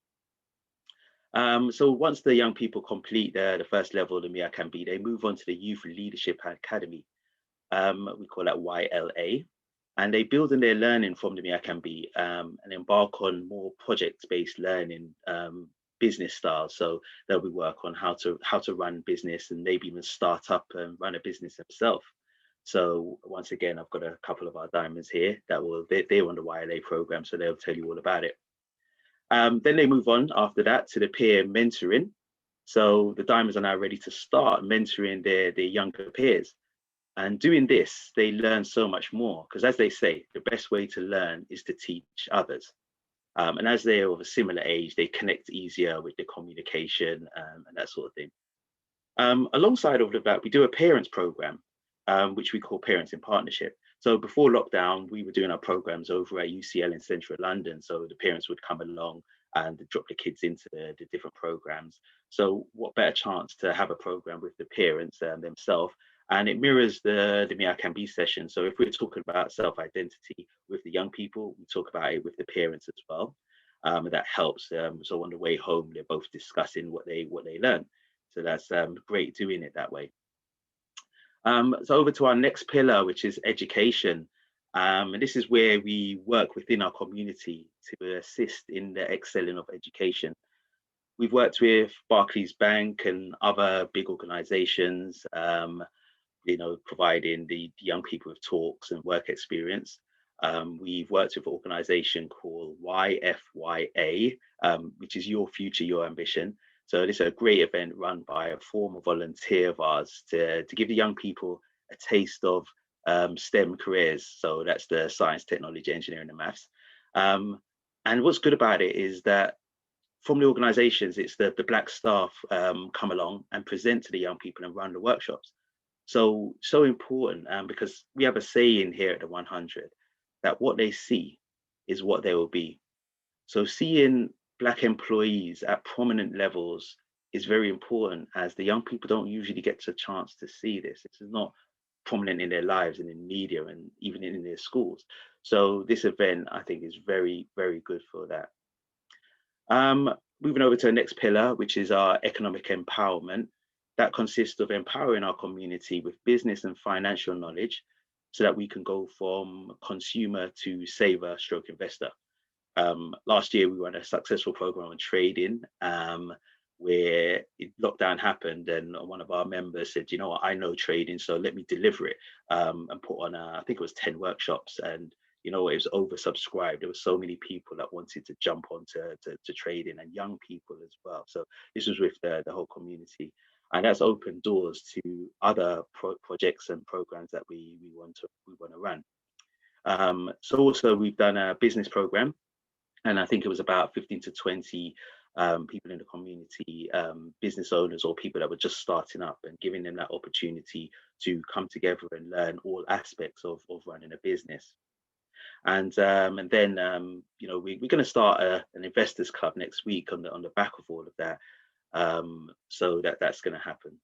For the young people, we've teamed up with outside organizations that we like to do. One called the Entrepreneur, and that was teaching entrepreneurship to our young people. And we've got more of that coming up because, again, as I would say, that's one of my passions. So we're going to do like a Dragon's Den style competition and other business challenges for these young people. Our next pillar is our health and wellness. So this consists of fitness activities. So I run a HIIT class, that's high intensity interval training sessions in the morning. We have another of our volunteers running yoga sessions. We do Zumba, we do soca aerobics. So if you guys love all of that stuff, I'm gonna put the links into the chat, and join us for that. And we put on health and wellness days in which we gather together, take part in fun games. And we also have talks from volunteers within and external partners, delivering workshops and events, you know, and we've also done other events like vision board workshop. Black Love again was just last week, hence my background. Great event. And so lots of talks in our community as well on the health and wellness. So for example, we've tackled issues like prostate cancer, diabetes, and mental health. In fact, we started off doing Black men's mental health and had quite a few discussions down in the city. Lots of people came along to that, and you know, we had great information being given out. And also our very own Dr. Aaron was on this show last week. So he was talking about women's mental health. So in terms of the health and wellness, we're tackling quite a lot in our community. And everything we do is underpinned by leadership. So we train ourselves to be leaders through mentoring, buddying, shadowing, workshops and courses. And the vision of the 100 is to be the leading youth and community development organization that uplifts the Black community, empowers the youth and ourselves to be the best version of ourselves. So in terms of that, that's where building leadership is so important for us. So we're looking at doing much more in the community by way of that. So that's in a nutshell what the 100 Black Men of London does. So at this point, we've got our diamonds here. So I'd like Ayana to come on to tell us her journey. So Ayana, are you with us? Hi. I hope everyone's doing well during this pandemic. My name's Ayana. I'm 14 years old and I've been part of the 100 Black Men for about 4 years, I think. 4 years or 3 years.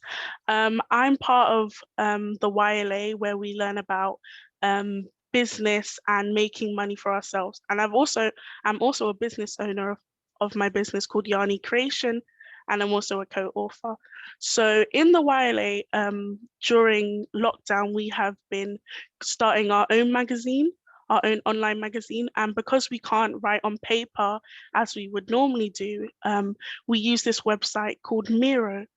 And Miro is, on Miro, we're doing this thing called the Lean Canvas. And it's where we're writing everything down, all our plans, such as like our target audience, our budget and profit that the profit that we may make, about the magazine, and just stuff that we need to do to start our own online magazine. So in the magazine, it's called Spotlight, and what we really want to do is make it a representation in the Black community, because all of us believe that there isn't enough representations for young Black people in the community, and we believe if we let this online magazine out every month, this will empower Black people to just have the confidence and read our stuff that we're going to be putting on the magazines. Thank you. Ayana, that's absolutely brilliant. I love that. And thanks a lot for coming on and telling us all about that. But you've also got your own business, so tell us a little bit about your business. So my business is called Yanni Creations. Wait, do I have? Yeah, I have my. I think you can see it. So it's called Yanni Creations, and my business is to empower young people through spoken words and quotes. And one of the things that I do is have a magnet like this, if I can. I have a magnet like this, and I put a positive quote at the bottom with a picture of nature, and I believe this will motivate young people and give them the confidence to have a good start to the day, as it will be on the fridge. So every morning they'll come down to it and they will just be empowered, and they'll say, I am beautiful, I am amazing, and this will just make them have a bright start to the morning. So that's what I really want to do with my business. Ayana, you are beautiful. You are amazing. Thank you. You know what? That touches my heart, because that's something that I'm into, as in the whole health and wellness. And it's all about, you know, affirmations. What you say to yourself is so important. And I think that, yeah, you've hit the nail on the head with that one. So that's absolutely great. During this COVID-19 and lockdown, has there been any challenges, or has there been any opportunities for your business? There definitely has been challenges, because I would normally go to stalls that my parents had set up for me, and because of the pandemic and we can't go to any stalls, my dad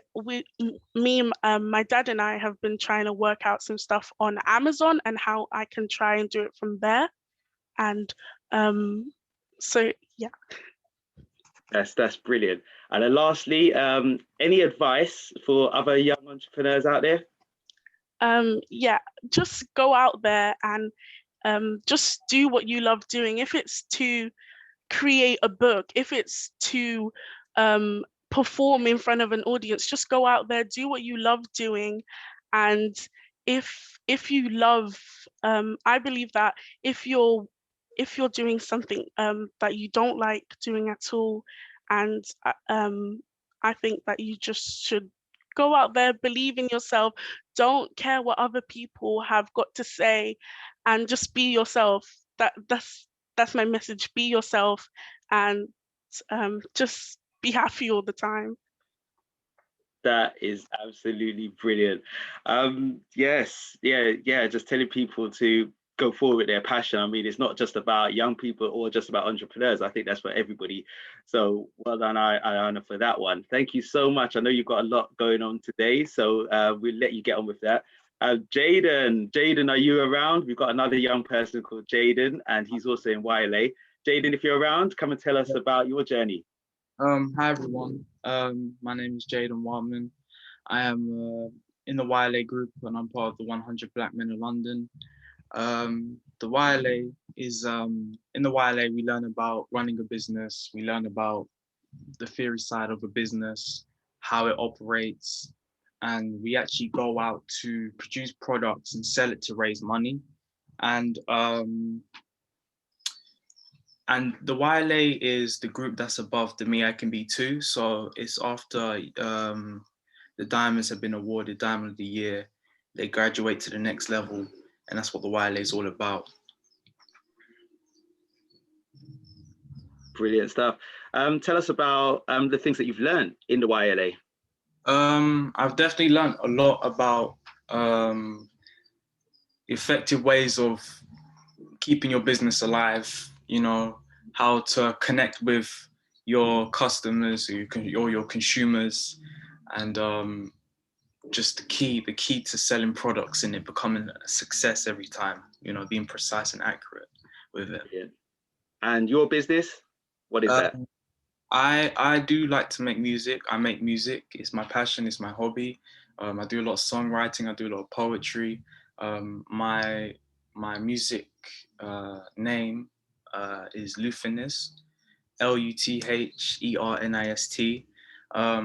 My songs are distributed on like all mass platforms such as Apple Music and Spotify.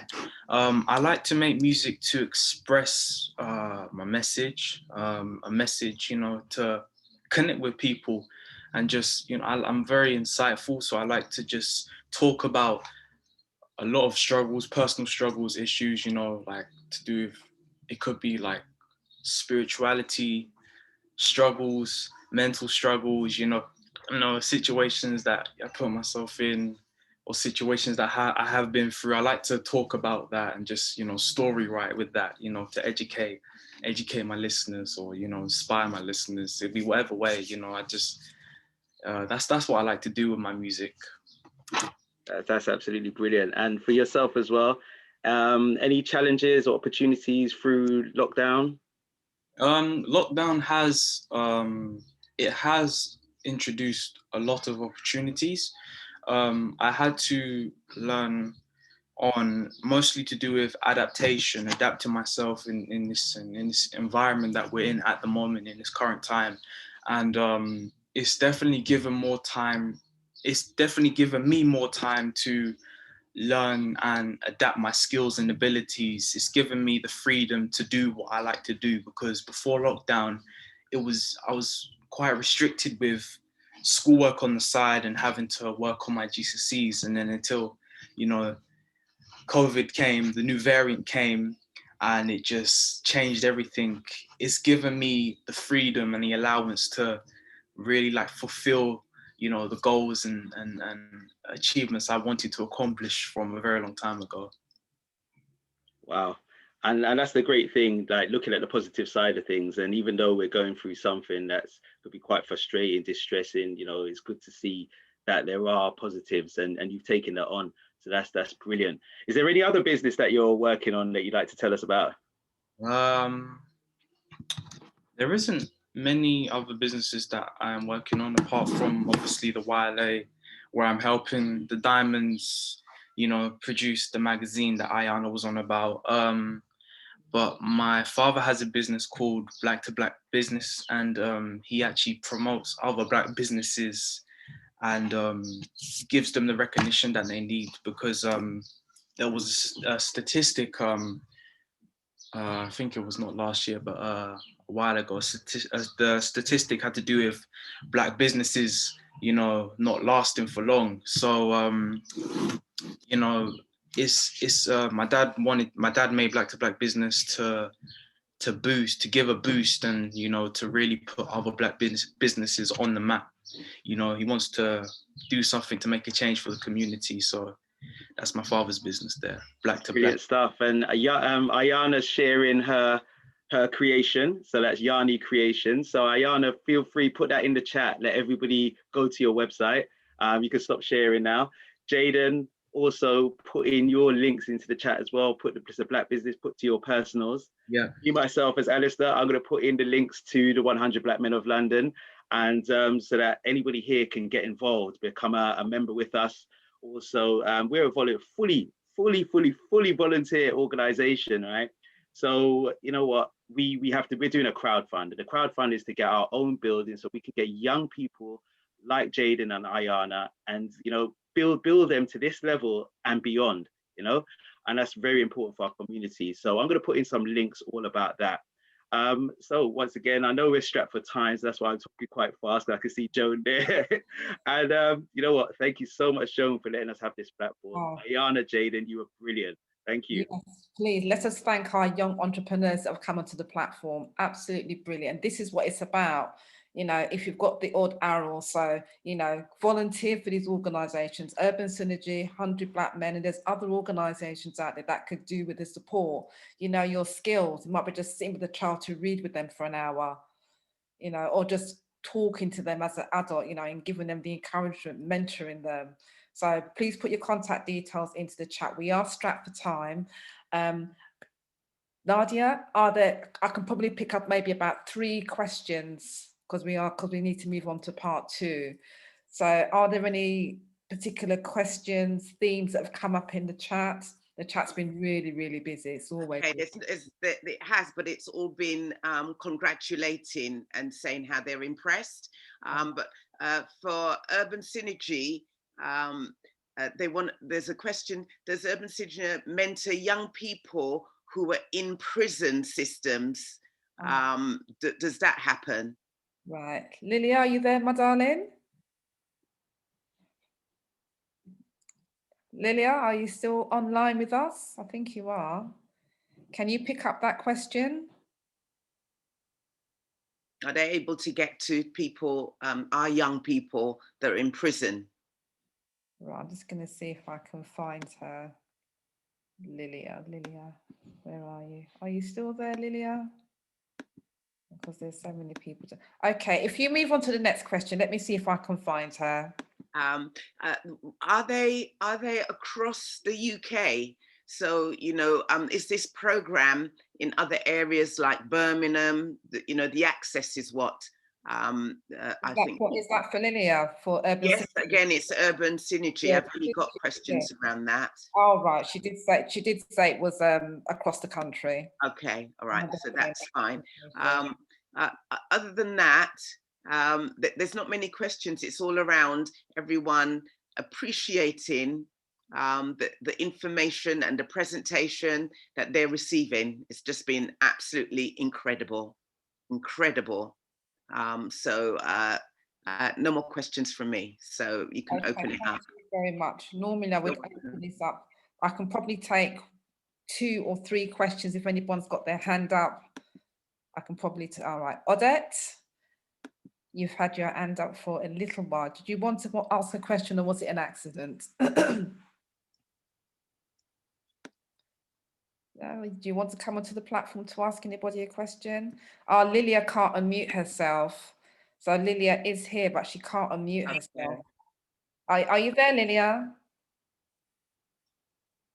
And I can't find it. Rudy, are you able to unmute? Lilia, just unmute, please.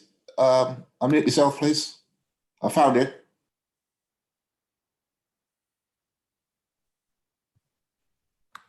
Have you unmuted now, Lilia? Unmute, Lilia. If I can try and do it. There must be a problem. So. I was just trying to find to see if I could help. I can't find her. There's nearly 200 people on the platform. No, I found her. Have you ticked the thing to unmute her then? Yeah. Please unmute, Lilia. You can unmute yourself now, Lilia. You click on mute.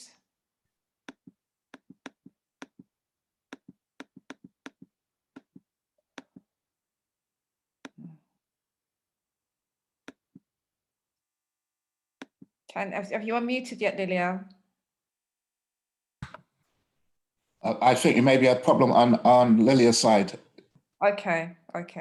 So you've ticked the thing for her to unmute, to ask her to unmute.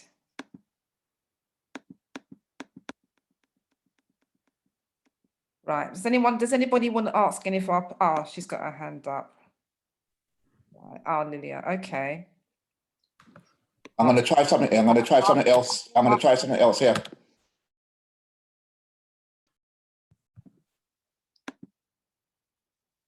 Right. You should be unmuted now, Lilia. I can talk. Hello. Hi. Hi, Joan. Hi. I think you know my sister as well. That's my sister Yvonne. But anyway, hi. We are UK wide, so any young people any young people across the UK, age 16 to 18, can have a mentor. Yeah, can you hear me?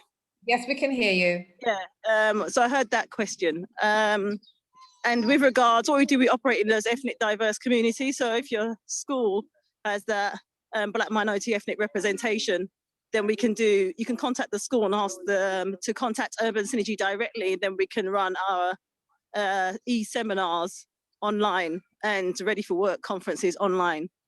Okay, and there was a question about if you offer any to young people in prison. I don't know if you have that question. Yeah, Urban Solutions is an early intervention mentoring charity. So we help young people if they're suffering from exclusion at school or on the wrong pathway, and really their confidence built. Then we work with those young people, especially as we're online now, for them to engage. So if they are engaged and would like support, yes, they can. But our programs aren't really designed for if it's anything to do with prison. It's more like connecting them with a network to help them connect them to work opportunities. But if that young person is open to that and keen for that, then yeah, fine. They can access our program. Okay, fantastic. Very, very much. Yeah. I'm very impressed you're out walking today. Thank you. Yeah, I'm a community person. I mix it up. Thank you, Lilia. But you've got 2 accounts on this platform, just to inform me. Okay. I couldn't unmute before. I was trying to unmute. Okay. Okay. Thank you very much. I've got Faye Lewis, our dedicated Faye Lewis. Would you like? Hi, can you hear me? I can hear you. Can we see you? Not today, darling. Not today. Okay, go ahead and ask the question, then that'll be the last one. Yeah, a quick question to the doctors. I get often this thing about wearing the mask. I find it very irritating, to be honest, and how the mask is going to kill you more than the COVID. I have to be honest, the children in the school here, they wear masks all the time. They don't have these problems that I'm hearing in the UK. They don't happen here because they're adjusted, they wear their masks, there's not a problem, and they're back in school, and they have been back in school full time since October. So what is it that these, I don't know, I can't even call them naysayers. What is the truth about the mask? I don't see the problem, but can you just put it out there? These conspiracy theorists. Right, it's going to have to be a really, really short answer because I need to move on to part 2. So, Dr. Williams, Michelle, would you be able to give a short answer to that for me, please, before I wind up this session? So if you can unmute yourself, Michelle. Yeah, hi. I'm not sure. So if you could clarify the question quickly, are you asking? The Faye's coming in from Spain, so I'm assuming that the regulations and things like that are slightly different to what's happening in the UK. That's right, yeah. And so these mental problems that we don't really see it because, you know, for whatever reason, but I won't go into that. But up to one day this week, I got this WhatsApp come through about the mask has got fiberglass and it's killing people and blah, blah, blah. And it's not something that we get here, so. No, I mean, there are various masks that you can get. There are cloth masks and the masks that are manufactured.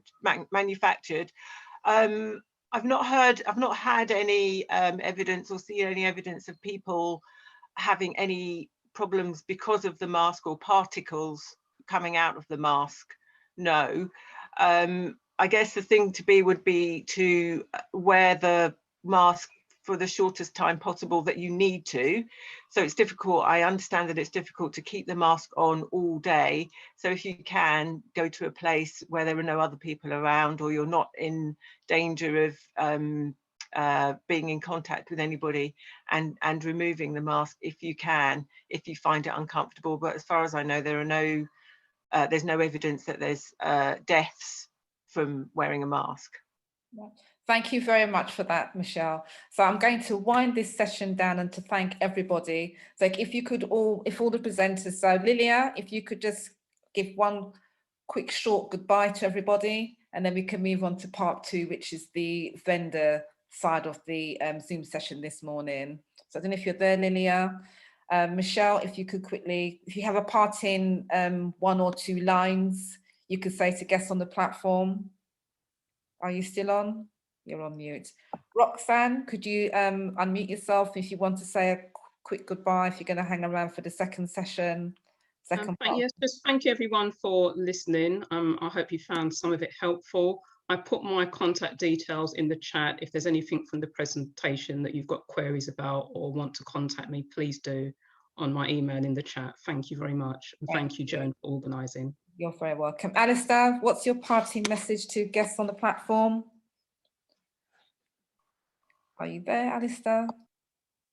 I am here. I am here. Sorry, what was that question? I was just saying, because we're going to be winding down this part of the Zoom now, moving on to the Black business children's vending section. And what's your parting message now as I wind this session down? As Ayana said, be positive, but also take those positive actions. And what I mean by that is don't sit back and let things happen to you. Take control and do things. So if it's getting involved in the community, I would say that there's a number of organizations here today. Call us, get involved with us, assist us, because only together we can make things happen, and together we are stronger. So Fantastic. Let's join up and make things happen. Wonderful, thank you. Michelle, are you there? If you've got to... Yes, I'm here. Thank you, Joan, for organising this and for inviting me. And thank you everyone for your excellent presentations of all age groups. It's been really fantastic. And my parting message would be to stay safe and stay engaged with your children. Wonderful. Thank you very much for that. Lilia, are you back? Or you're probably still walking? Right, so I'm going to wind down this part of the session. And could I also say a big thank you to our young entrepreneurs? And this is what it's about. Hi. Are you there, Lilia? Yes, I am. Hello, hi. You're parting 1 or 2 lines to guests on the platform. Am I, sorry? I'm winding down this part of the Zoom, so I just wanted you to have a, just a 1 or 2 lines parting message to guests on the platform. Yeah, thank you. Okay, hopefully we've inspired you this morning to support our young people in some way. If we can all take an action point, whether we support an organisation out there that's working with young people, or we contact a young person in our families or friendship groups to connect that young person to the additional support in the community. Yeah, please encourage you to do that, because as you know, we're in a recession right now, and our young people need as much support as possible to remain positive about their futures and also have the right skills to navigate. So that would be my parting message to everyone, so we can continue to inspire, guide and connect our next generation of young people. Thank you very, very much for that. Thank you, Lilia. Amazing. You've all been absolutely fantastic this morning. So a real big thank you. And hopefully all of you have taken notes, and we'll get in touch with the different organisations that have been on the platform. So thank you all again. So I'm going to swiftly move into part 2 of this morning's Zoom, which is Children's Black Business Zoom event. So we've got an array of vendors on the platform who provide products and services to young people. So I'm really excited now for us to get cracking and started on that part. So we've got young Shane, founder of SP Creations. Are you there, young Shane? I know we're running a little bit behind time. So I'll see if I can find you. Are you still there, Shane? Good morning. Hello, good morning, young Shane. How are you? Good. Good. And I love the thing in the background. Is that a banner in the background? Yeah. Wow. You're really expanding the business, aren't you? You're really doing some powerful marketing. Yeah. So what can you quickly tell me about your business? How have things gone since the last time you were on the platform? It was really good. I loved it. I know, and we loved you. You were amazing. Thank you. And I think you had a really, really good time, didn't you? Yeah. You did. So what are you going to tell us about? What's been happening since I last spoke to you? It's been good. I've been doing really stuff to help my business. And I've been on the radio station about once this week. Last week. What was you doing on the radio station? What I was doing on the radio station was I was reading a book to get my vocab up and ready to go for today. Who was you reading to? I was reading to, what's his name? Other children. Yeah, so it's been good. Oh, it's been good. Oh, excellent. Excellent. And have you got any new products you're going to tell us about today? Yes. Oh, what new product do you have? And it's a big thumbs up as well. So you're really excited about this, aren't you? So what's your product? my next product is, I will give you this little sneak peek of it. Oh, wow. Little sneak peek of it, because it's not being released until next week. Oh, is that a bag? Yeah, this is my bag, and when you shine it into the light, it also, well, my mom's gonna shine it into the light. Show you, it's reflective. It's reflective. Oh, right. Oh, yes. Bit hard to see on the camera, but it is reflective. Oh, that's really clever. With notebooks and a pen. Oh, I love that. Oh, it's a lion. That's excellent. My name is Shane Peltier, and I'm 7 years old, and my business is called SP Creations, and my S stands for Shane, my P stands for Peltier, my C stands for my creativity. So, yeah.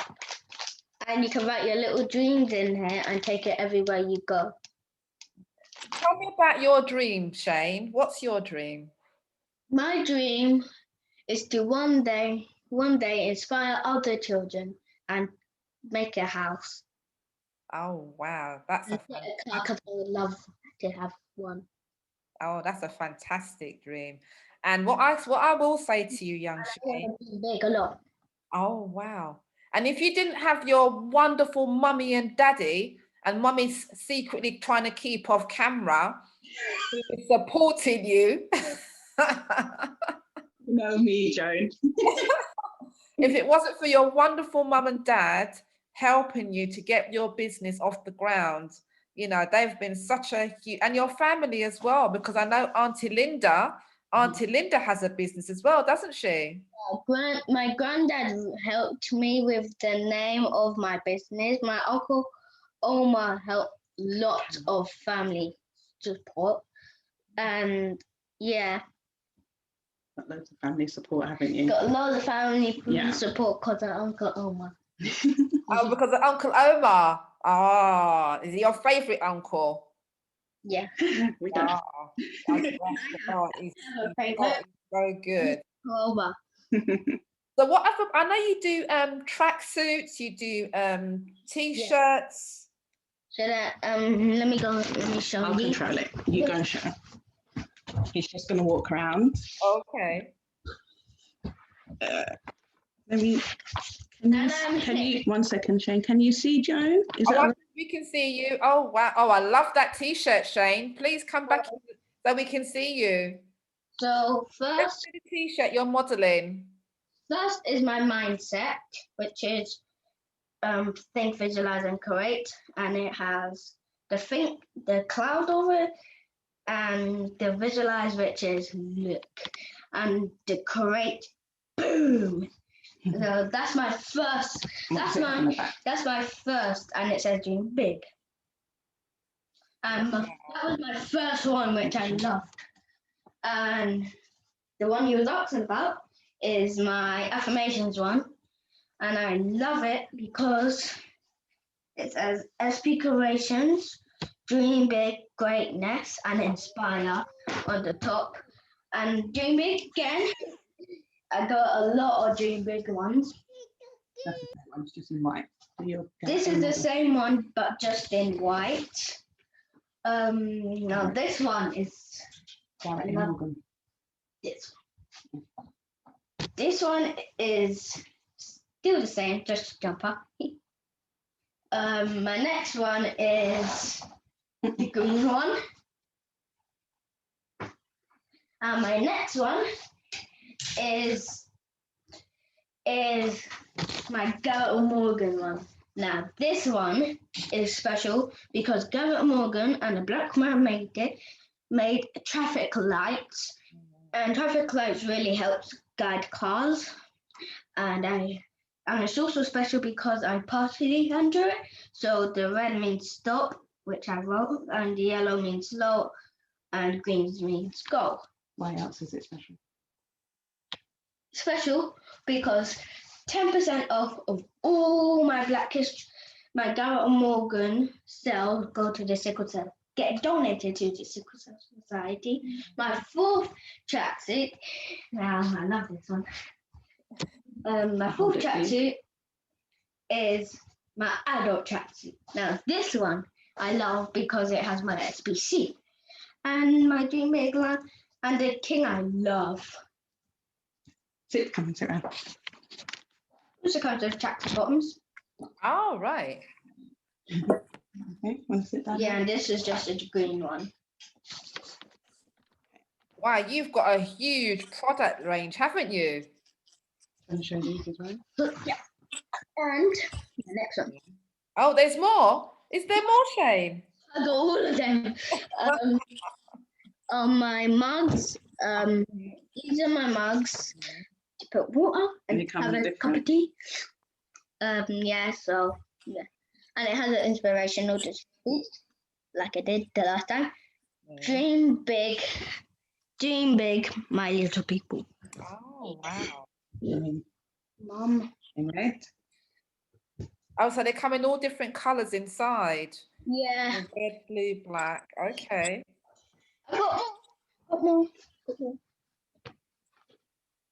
Where are they, Mom? They're here. And your hat.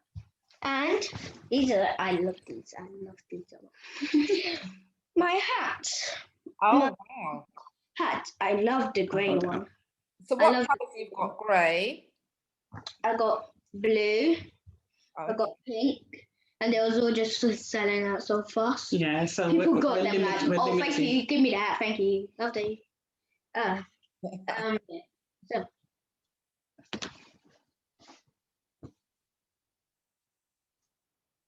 Dream big. Dream. Oh, is that the end of your presentation? Well, Shane, we are very, very impressed. And what I want to say to other children, don't aspire to make a living, aspire to make a difference. Absolutely. And out of the mouth of babes. Yes. You are an amazing young Black entrepreneur, and your products, they're going to be in Marks and Spencer's, they're going to be in Sainsbury's, they're going to be in Harrods, they're going to be all over the world. You're going to go international. Thank you. You're very welcome, young man. You're very welcome. So please post your details into the chat so that if anyone wants to buy anything from you this morning, yes, they will contact you. Yes. So get Mummy to post everything into the chat, and well done. Well done. We're really proud of you, Shane. Thank you. Thank you, my darling. Thank you. Dream big. That's the message. Dream big. So I'm going to move on to our next vendor on the platform, Nikki, founder of Elemental Glitz. Hi, Nikki. Are you around, my darling? Good morning. Good morning, everybody. Morning. Welcome to the platform. How are you? Yes, I'm well, thank you. I'm really well. And well done to Shane. Shane, oh my gosh, my son's going to love his t-shirt when he gets it. I'm not even going to let him know. Fantastic. So please tell me who you are and what your business is all about. Yeah, so I'm Nicola Gordon, and I'm founder of Elemental Gifts. And my day job is I'm a PE teacher in a Peopl referral unit. And what I do is I teach families how to use pure grade essential oils for their emotional and physical development, alongside other therapies such as emotional coaching and things like that, just for young people and the wider family. And like I said, I'm also a teacher in a Peopl referral unit in South East London. And I've been working as an educator for over 16 years. So I've got to see the ins and outs and the ups and downs of all the things that are happening with our young people across London. And the presentations that have happened from this morning have been absolutely brilliant, and they've been spot on with what's going on within our community, as well as with our young people. So the reason why I do what I do is because of my hands-on approach and experience with working with young people. A lot of my students have behavioural issues. A lot of my students are in care or known to the police, young offenders. Some of them have come out of young offenders units. A lot of them have mild mental health, and that has obviously risen since the start of the pandemic last year.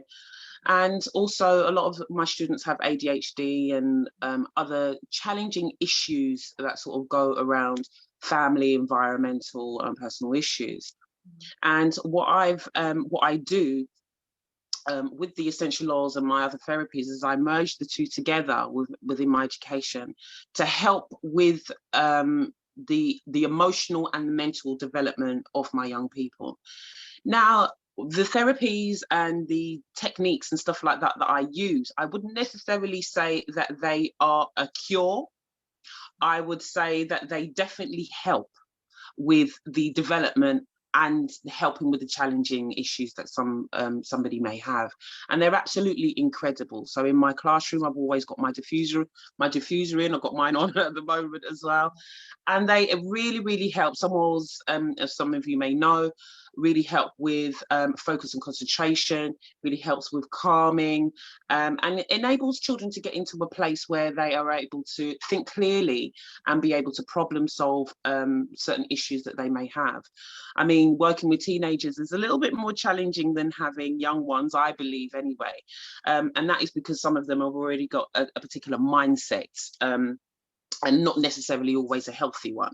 So it does take a little bit of time to unwire those thoughts and to embed new ones. So what I've done, because of the experience and that I have with young people, is I've created a kit called Empower Me Superpower Scent Mindfulness Activity Kit. And that is basically a kit that it houses essential oils.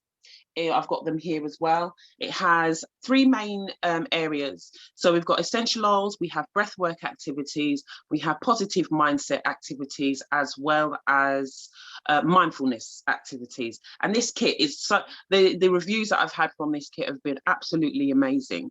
And it's done exactly what I've wanted it to do, which is to support young people, young children on their journey of emotional development, whether they are diagnosed with an issue or not. So as we know, with essential oils, it's scientifically proven that it really helps with emotional development. Smell is an underrated scent that we have, and there's scientific evidence to show that certain essential oils can really help with emotions and house new memories. And what I mean by that is something called aromatic anchoring. There's a therapy, a technique in which we can use called aromatic anchoring. And when we smell something, there's always a scent that takes us back to a memory. Mine's peppermint. It reminds me of my nan giving us polos and sweets in church to keep us quiet, me and my cousins quiet. So every time I think of a peppermint, it always takes me back to my nan. But what we can do is that we can intentionally anchor in new memories and emotions with smell. And again, that's with this technique called aromatic anchoring. It's something that I use with my young people in my classroom alongside in this kit. So there are 3 main essential oils in this kit that I've used. It's spearmint, and what they get are what the children basically are able to do is they're able to make their own superpower scent. So it's their own signature scent, and then they get 3 essential oils of this size. You've got spearmint, you also have wild orange, and then you've also got lavender. Now, the spearmint is obviously part of the peppermint family, but what it does, it really opens up the airways. It helps with focus and concentration. Then you've got lavender. We know lavender is typically a calming oil, but it also helps with reducing stress and anxiety, and something that we've seen arising in our young people over the last year, especially. And with the wild orange is a citrus oil, and it's a natural mood elevator. So what children are then able to do is make their own signature scent with these cool little bottles. They get 2 of these 5 ml bottles where they're able to put into the bottle themselves alongside some carrier oil. They get 10 mils of fractionated carrier oil. And these roller bottles, as you can see at the tip there, they then are able to apply these oils as and where they on their reflex points, on their wrist, even put a couple drops on their pillow. Now, there's no wrong or right way of being able to blend their oils, but this is what makes it so special, because it will become their own personal signature scent. And then again, they can use this alongside the aromatic anchoring technique to help them anchor in new thoughts, positive thoughts, a positive mindset, alongside affirmation, things like that as well. It also comes with a really cool booklet, and in this booklet I've purposely gone through the where emotions stem from within our brain, and how we can ways in which they can manage their emotions with other techniques, and that's what they get in this booklet. Now, the other techniques of which I speak about is breath work. The benefits of breath work are absolutely incredible, especially for those who have heightened feelings such as stress and anxiety and mild mental health issues. Breath work really does help with calming and allows children to get in a place of where they are able to think clearly, calm those heightened emotions, and get them into a place where they're able to problem solve their issues one step at a time. So within this kit, they get some breath work activities, and this is what they look like. So there's loads of different ways in techniques in which you've got triangle breathing, and then you've got mindfulness breathing. You've got things like the figure of 8 and things like that in the kit as well.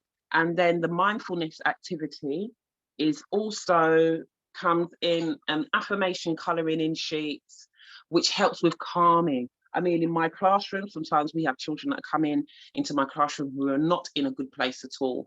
And instead of them tearing my classroom apart, we do mindfulness activities such as that, just so that they can actually calm down and recenter. And I think my whole purpose is to be able to give children the tools, the life skill tools from now, so that they are then able to go away and build on these areas such as emotional and mental health development later on in life. There's not always a time that we're always with them. So us as educators, or adults and parents, we can then put ourselves in a position where we can model positive mindset, positive mental health, and pass down these tools to our younger generation, so that they are able to take the lead and take it into their own hands of how they will be able to develop and become into young adults. In the kit as well, they also get something called lava beads, where they're able to make their own aromatherapy jewelry. Now, obviously not all schools want little glass jars on site, so this is perfect for them, and this is what they look like. And it comes obviously with string. And what happens is that children are then able to apply the essential oil directly to the beads itself, and then they're able to walk around and have their personal scent, their signature scent with them. And it's very comforting for children, especially when as they go into a new environment. I mean, a lot of children are very excited about going back to school, but again, it's all new. I mean, my son asked me the other day, when we go back to school, because he's been back at school because I'm a key worker, but he's aware that the rest of the school are going to be joining him soon. And he's asked, will we then go back to where we're able to sit on the same table as each other? Or will we be able to play contact sports like tag? And I thought, wow. When I was a child, playing it or tag was just part of what we did. At the moment, it's a massive change. It's a big shift for them, and there's things that they're unable to do. So whether they're in bubbles or not. So for children going back to school, the kit and the essential oils and the other tools and techniques that come in with the kit really do help with supporting children on their journey of transitioning from home, which has been for some children, which has been their safe bubble, their safe haven, back into school, which is the unknown, and things have changed and things have been different. And unfortunately, some of our educators have passed away during this pandemic. So again, that is a big shift. And again, like Roxanne said before, it's a trauma that some of our children are having to face at the moment. So my kit is there to help and support, but is also there to install life skills for the younger generation, so that they're able to take their wellness, their mental health, and their emotional health and development into their own hands. Fantastic. Thank you very, very, very, very much for this presentation. And I've never come across essential oils for children, but it's amazing. I mean, if it must have the same effect, you know, I have my essential oils and I've got my burner, and it does have that calming effect. And we always most definitely a more natural route as opposed to taking other interventions. Well, that's it, and it's an alternative. Like I said, it's not for everybody. It's not the overall cure, but it definitely does help. It definitely does support. And for some cases, for some of my clients and some of my students, it has enabled them to be weaned off slowly but surely off of some of the medication, such as medication that they will take for anxiety. And it does help and support children with ADHD as well. So I mean, have you got a particular promotional code, or have you got a special offer today that you're going to be offering guests on the platform? Yes, so for this month, I've well, we're rounding up for February, but for the rest of the week, I will be doing a free shipping. The kits are $24.99, but for the rest of the week, the kit will have free shipping. Someone's asked, do I do something for adults? That's coming soon, actually. It's definitely coming soon. That's in the pipeline. Yeah, it definitely is. What I will do is I'll put my contact details in the link and my email address. And if anybody has any questions or anything like that, I'll be happy to help. So that is my email address, and the information page for the kit is that bit.ly link there also. So I'd be happy to help. I'll be happy to share some sort of insights or even direct people in what things that they can use, especially if they are already using essential oils or using other techniques. I'll be happy to help. Right. And one last quick question. Tell me about the glitz. Where does the glitz come from now? The glitz. The glitz? You're called elemental glitz? Oh, elemental gifts. Gifts. It's just got the fancy Z on the end. Oh.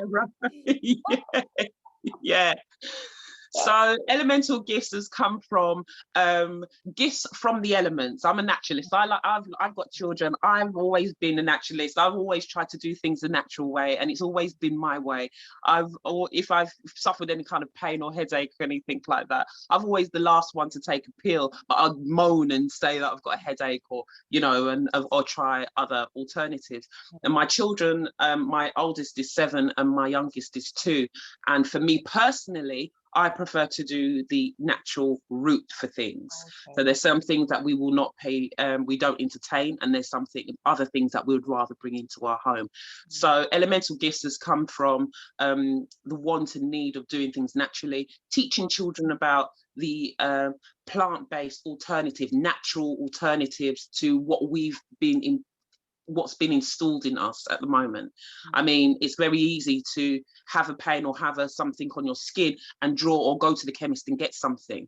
How I was raised I was raised on herbs. I was raised on natural elements, blends, tinctures, all kind of stuff. So, and for me and for our family, it worked without the side effects. Everything has its place. It's not an either or. It's not natural versus modern medicine. Everything has its place, but for me personally, natural, I'd rather go down the natural route first. So elemental gifts is gifts from the elements, such as things like essential oils and other natural techniques that we've been using for centuries. So for me, it's important that the younger generation get to learn the things that I've got from my elders, such as my nan and my, and other people like that in my family. So yeah. Fantastic. Thank you very, very much for very welcome. Thank you for having me. Insightful, presentation, and I've learned something new as well. Great, thank you. Anthony might have a couple of questions for you, because there's loads of things coming into the chat. Chat's always really, really busy. So thank you so much. I'm going to move on to my next guest on the platform, Doreen Lawrence, Creative Rubens Dosificator. So Doreen, are you there, my darling? I think I'm here now. Oh, you're there now. Wonderful, okay. Wonderful. Hello, good morning. Good Welcome morning, to the everybody. platform. Thank you, and thanks for inviting me. This morning's been an absolute blessing. The inspiration is just like making you want to do more. And thank you for the opportunity that we have, that you've found that you can do this. Yeah, so Ruben Dolls is the creator, is what I created. Now, going back in my journey has not always been such a great one. I mean, I can hear lots of stories coming out of how things came about. Back in 2018, we lost our son, who was 22 suddenly. And I was in the classroom. I used to teach at that point. And I just felt that I couldn't really go back into the classroom to continue dealing with children because, you know, it was too real. It was too raw. And my husband and I, we had started a wraparound children's club, if you like, before school and after school. And it was in that we had to get some diversity within what we do. So, you know, one of the things are, of course, dolls. There were beautiful white dolls, as everybody knows. And whenever I was trying to find a black doll for them to play with, they were not interested. And to be honest with you, I can see why they weren't interested. I went to all the major toy stores, and they were like, well, nobody wants them. They're not popular.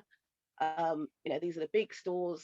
I found one on a dusty shelf, and the color wasn't really as expressive as what I see. So, you know, and also the features. And it's fair to say that the dolls, the other dolls in the shops were really nice. You know, I would buy them. And the children that I had in my care, they also played with them. So I thought, well, you know, I know that I'm beautiful. And I know that every child I see who is a black child is equally as beautiful. So that young image needs to reflect from that early age. So I, because the high streets didn't want to stock them, I'm like, well, they're out there somewhere. So I looked to America, who they had some lovely dolls and really lovely ones, but they were just not affordable to bring them over. I did bring over a couple, and then I was paying customs charges and for kids to play with. That would, you know, obviously children need to play and not think it's a mantelpiece. So I thought, okay, this is what I need to do. There's a gap there. So I will create my own. So the first doll we set about doing, you know, we just had to do just a small amount. And the first doll we made was this one. So you can see Ruby there. So we thought, okay, Ruby needs to have, you know, this is how she looks, and she's got the dimples, she's got, you know, this is what was the hair that we came up with. And it was really popular. She was really popular. The children in our care were playing with them. We put them online and they were selling so well. So it was my husband who said, well, what about the boys? You know, how about the guys? So well, do boys want to play with dolls? They play with action men. But yeah, okay, let's have a go. So, you know, so on the same mold, we got Ruben involved. So Ruben was a major hit. He was a major hit. He was outselling Ruby, and that's hence the name that we had, Ruben. But I will say now, it's fair to say that it's pretty even, that it is Ruby and Ruben. They are quite equally, you know, as sell, and they are cute. If I start talking about dolls, you might need to stop me because I absolutely adore them.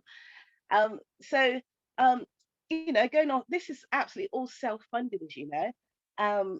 And then people are saying, we want dolls that have hair like ours. That's true. here we go, Ruby with an afro. Absolutely Ruby with an afro. And then you've got, how about Ruben with dreads? Okay, here we go, here's Ruben with the dreads.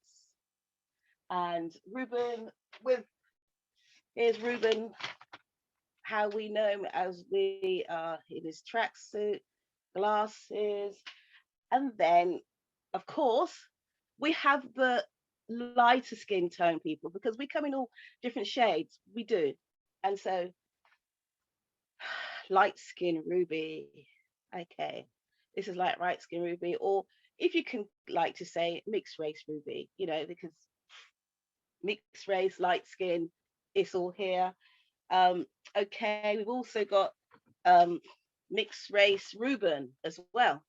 He's sporting his ponytail. I'm really sorry about this, I sound eccentric, but I just love these dolls, and they are selling extremely well, and the diversity is so good. The nurseries are so excited, which I'm excited, because if the nurseries are excited, that's where the images are formed in those early years. So, you know, my mantra with all this is the beauty needs to be through the eyes of the child, and also we want to keep our dolls affordable.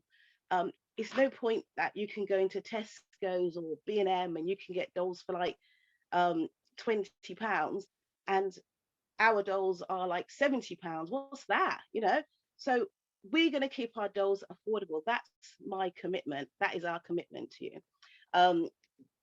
You know, we understand the first thing that a child likes when they have a doll is they start to play with the hair, but the first thing they do, we notice, is they take the clothes off. So, okay, take the clothes off, so they want more things to put on. So for some reason, we have like an array of clothes. We've just started to go on total amount of accessories. I mean, sometimes she wants to be in her Chanel, I'm sorry. You know, sometimes Ruben might want to go in his check shirt, which is like an Burberry kind of inspired thing. And also we just like still our African print designs as well. And we've got so many clothes. We have swimming costumes, rubber rings, accessories. We have shoes galore, glasses galore. I'm really sorry that I'm a grown up, yeah, as you can see, but when we sell, we don't just sell to children. We've had grown men of all colors saying, I want one of those for my office. I went to school with him. I want him. So we have all that kind of thing as well. And it was only like, we started, as I said, in 2018, and we were just like having so much fun. And someone just said, you need to stop this hobby and turn it into a business. And, you know, and I guess that's where we are spiritual, we're Christians, and we believe that God will lead us to that. And in the right time, that will happen. He's taken us this far. He's inspired us this far. So, you know, Reuben, someone said the name, why Reuben? Why the name Reuben? Reuben is the first son of Jacob, and the Reuben stands for future faith blessings. So we believe that, you know, maybe there'll be more Reubens, maybe after that Joseph, maybe Simeon, who knows where God will lead. And that's our story so far. And you know, and today, if you want to shop or whenever, we've got a discount code, discount 15. Put that into the basket. We've got the website, it's rubendoll.com, and we're looking for more exciting things. Their wardrobe is bigger than mine. You know, maybe something to do with the lockdown where I can't buy any clothes and wear them, but they are. And that's where we are. And thanks to the people out there who are already supporting us. It means a lot. It means a lot to take a small, you know, in your bedroom to design something, and I still pinch myself that somebody could be buying something that you actually created and that they love. So that's where we are. Thank you. Oh, wonderful. Thank you very much, Doreen, for sharing your story. Very passionate, and I can see you really love the dolls, and you look like you've got hundreds of them behind you. We have, and this is just, I just had put a few, just about, you know, there's millions.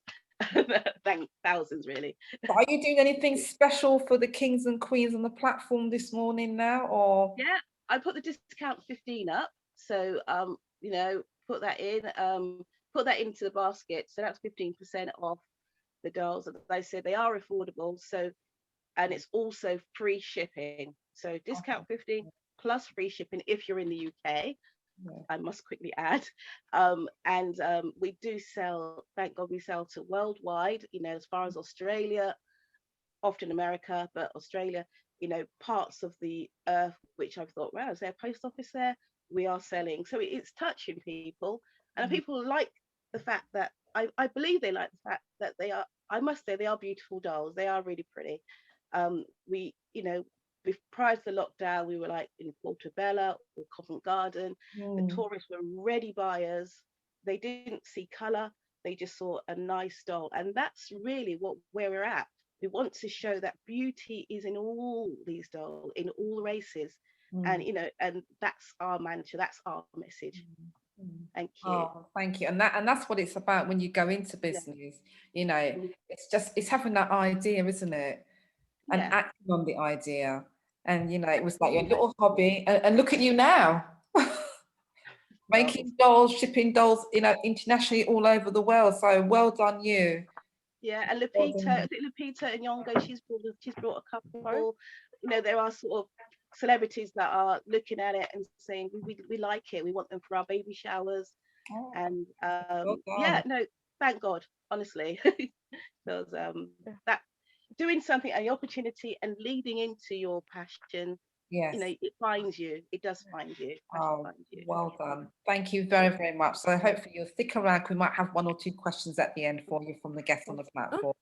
So you've been absolutely amazing. And thank you for sharing your story. Really, really passionate. Thank you. So we're going to be moving on to somebody. Could Dee please mute herself? And you're sharing your screen. Thank you. So we're going to be moving on now to Lawrence Harvey, aka DJ Harvey, and children's book author. So Lawrence, are you ready? If you could. Hello, can you hear me? Hello, how are you? I'm good. Waiting patiently. It's been a long morning, but yes, it's good to be on. Oh, fantastic. Did you pick up and did you hear any of the presentations beforehand? I've heard all of them. I've been on since 8 o'clock. Oh, wow. Well done. Well done. Well, I hope you've enjoyed it so far. So now it's your time to present. So you are Lawrence Harvey. Thank you. DJ Harvey. Yes, DJ Harvey. We'll talk about that later on. But basically, I'm 56 years old.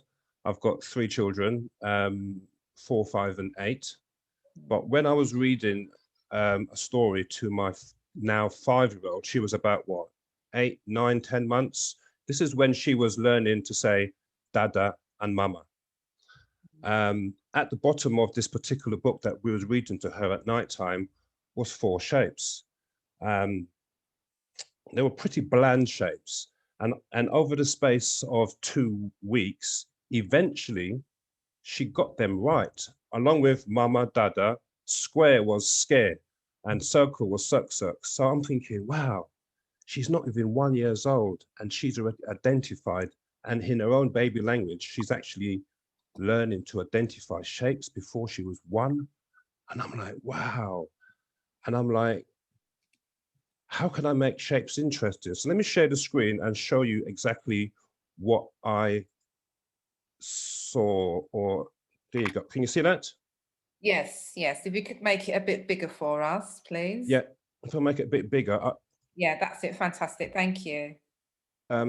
Okay, so basically what she saw was D-shaped hair, black and white, very simple. And I'm thinking, but that's not exciting for a child under 1 to learn shapes. That is very, very bland. So I started to Google and see what is out there for children to learn shapes. And yeah, you could color them in. And I'm thinking, I want to go to a next level. I want to make shapes interesting for children to learn. When I say children, I'm talking about children up to the ages of 3. I'm talking about children or any persons with a disability learning or anybody whose English is a second language. I want to make it simple for them. So I said to myself, what can I do to make shapes interesting? And I wanted to characterize them. I wanted to put a personality into shapes. And when I Googled, there was nothing out there. There was literally nothing out there where a child could connect emotionally to a shape. And then I said to myself, I want to write a book. But there was one big barrier, Joan. And what I'm going to say is quite tragic, but it's true. I'm going to put it out there. I said to myself, I'm 55 now. I was 51 then. How could I write a book? I'm Black. I'm 51 years old. And I've never, I personally don't think I've ever read a book in my life. So I thought to myself, this is impossible. But I said, no, there is an idea behind this. What can I do to change it? I went into Google, went into YouTube. I typed in how to write a book, how to write a book. I saw lots of videos, read up so much, and eventually I sourced an illustrator abroad. I told her I want to characterize some shapes, make it interesting, and this is what we came up with. So for now, a square was no longer that, boring. A square was now daddy square. A circle was now mummy circle, and the three children, Lucy, Daisy Hart, and Johnny Starr. So now for the first time, I have now put a character behind the shape. My children latched onto this straight away. All of a sudden, these characters in my household became as big as Peppa Pig. I was stunned. I was stunned. So then I had to write the book. Again, lots of Googling, cut a long story short. I eventually wrote the book. The first book was called Making Cookies. Making Cookies, that was my star, who I thought was going to be my star, because obviously Daisy Hart, she's cute, she's a heart. And that was the logo. It's called Family Shapes. Basically, what I want to do is create a family of shapes. So you've got 5 of them there, as you see them now, but also I want to create uncles, auntie, uncles, of all different types of shapes, the sort of shapes that a lot of adults don't know, like hexagon and pentagon and octagon and decagon. But I want to make it fun, so not only children learn about it, but also adults. So move on to the book. That's page 1 of the book. Now I want you to look at this page for 10 seconds and absorb it, because we're going to come back to this page. Have a look at it. This is page 1 of Making Cookies. Now in the book of Making Cookies, you got a mother inside the house with the 3 children going through the whole process of making cookies. And then at the end, obviously enjoying the fruits of their labor. This is the last page of the book. And then in the interactive page at the back, I've actually read this book to quite a few nurseries in London. Fantastic feedback. And if you look at the purple one, this one was incredible, seeing young children, 2, 3 years old, all of a sudden looking around them and identifying clock as a circle, window is a square or a rectangle. But if you go back to the one in orange, what shapes can you see in the page where Daddy Square is cutting the grass? So let's go back to that page. So now, don't forget that this is for children, second language, young children, 1, 2 years old. You ask them, how many shapes can you actually see in that picture?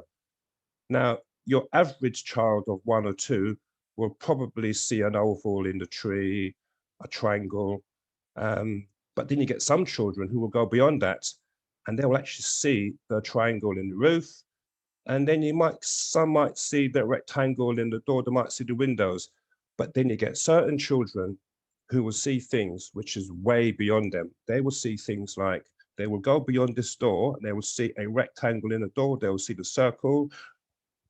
In the wheel, they will see a circle, they go within the wheel, they see another circle, and then the dots, and so on and so on and so on.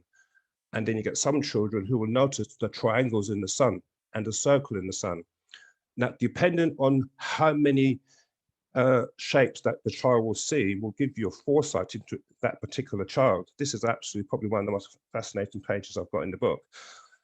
Moving on, so we go on to, at the back of the book of Making Cookies, is also the recipe. So you've gone through the whole process. You could take your child out into the kitchen and make family-shaped cookies. So let me go on to the next page. Now, I wanted to create a cousin of family shapes, and I wanted to create a rectangle. I spoke to a teacher about it. She said, Lawrence, put the rectangle in a wheelchair, make it a female. I was like, really? She said, Lawrence, do it because it will raise awareness. And because it's a female in a wheelchair, people will grow more emotionally attached to it. I thought, wow. So I rang up quite a few disability organizations, wheelchair organizations. I told them what I was thinking of doing. All of them said, do it, do it, do it, do it. One main reason, raising awareness of disability, raising awareness of people in a wheelchair. There's very few, little or none icons out there of a disability nature where disability people could look up to. And just like Black people, we all say we want someone to look up to, somebody like us. Well, in the disability world, it's exactly the same. So they wanted her and they loved her. So I thought, let's go with it. So I sourced my illustrator, got her to design Sally Rectangle. And the first book and the second book was called Numbers and Counting. Why Numbers and Counting? Well, the early years foundation stage, who set the national curriculum, they have said that every single child in the UK before the age of 5 has to recognize numbers from 1 to 10 and count from 1 to 10. That's what the national curriculum is saying. Well, I could tell you right now, my children, through my books, could recognize numbers and count from 1 to 10 before they were 2 years old. Before they were 2 years old. And why? Children love simplicity, they love colors, and they love things which they could emotionally engage in. And because I've created family shapes where they've emotionally invested, and because the numbers and the book is quite simple, for example, the first on page 7, you could quite clearly see a nice big number 7, which they could familiarize themselves with. They love balloons. They could get the children to count the 7 balloons, and crayons, you could use them, the colors and so forth. Again, identifying the number 10. So the book is very simple. And at the back of the book, you've got interactive questions as such. Now, my third book, which is not out yet, is called Nice Words. Why Nice Words? Sadly, because words like excuse me, no thank you, you're welcome, pardon me, sorry, are lost in today's society with young children. It's very rare you're going to come across a 5 or 6 year old. Yes, there are some children out there, but I'm talking about in general, who it's a surprise to hear a child of 5 or 6 say, excuse me, or you're welcome. So in this book, the family shapes characters will be bringing that back to the forefront and try to reel in some of the languages that the children are using today. And as you can see, I've got another 2 characters, Tracy Triangle and Peter Pentagon. There are some adults who don't know what a 5-sided shape is. Well, they will know because it's been characterized and the children will love it. My Sophie, when she was 2 years old, she already knew about Peter Pentagon. She already knew that he had 5 sides, and that was a 2-year-old. And it's only because I've characterized it. Now, if I move on to Sally Rectangle, let me bring up the web page, which you can see. Can you see the web page? Yes. Yes, we can see it. Yes. Right. So basically, this is the website, familyshapes.co.uk. If we go into the actual web page, you see, let's go into Sally Rectangle. So Sally Rectangle, she has become the star basically. Why? Because if I show you our contacts, if we go into where we're going to go, let's go Instagram. So basically, the family shapes has got 753 followers. That's quite a lot in a couple of years. But if we click Sally Rectangle's Instagram, I had to literally create her own Instagram page. And here's the reason why.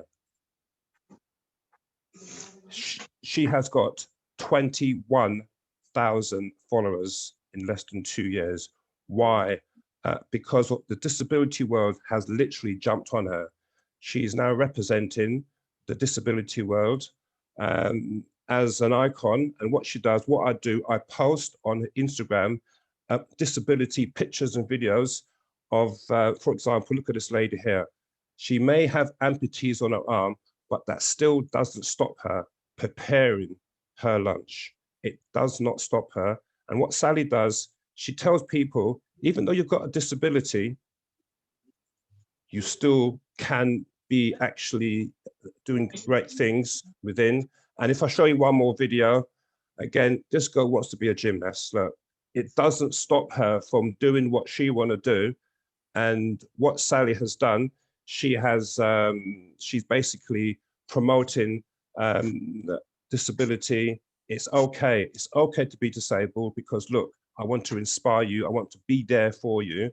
But the crux of the matter with Family Shapes is that the bottom line of Family Shapes is that, let me go to the books. You want to order the books, you go onto the website.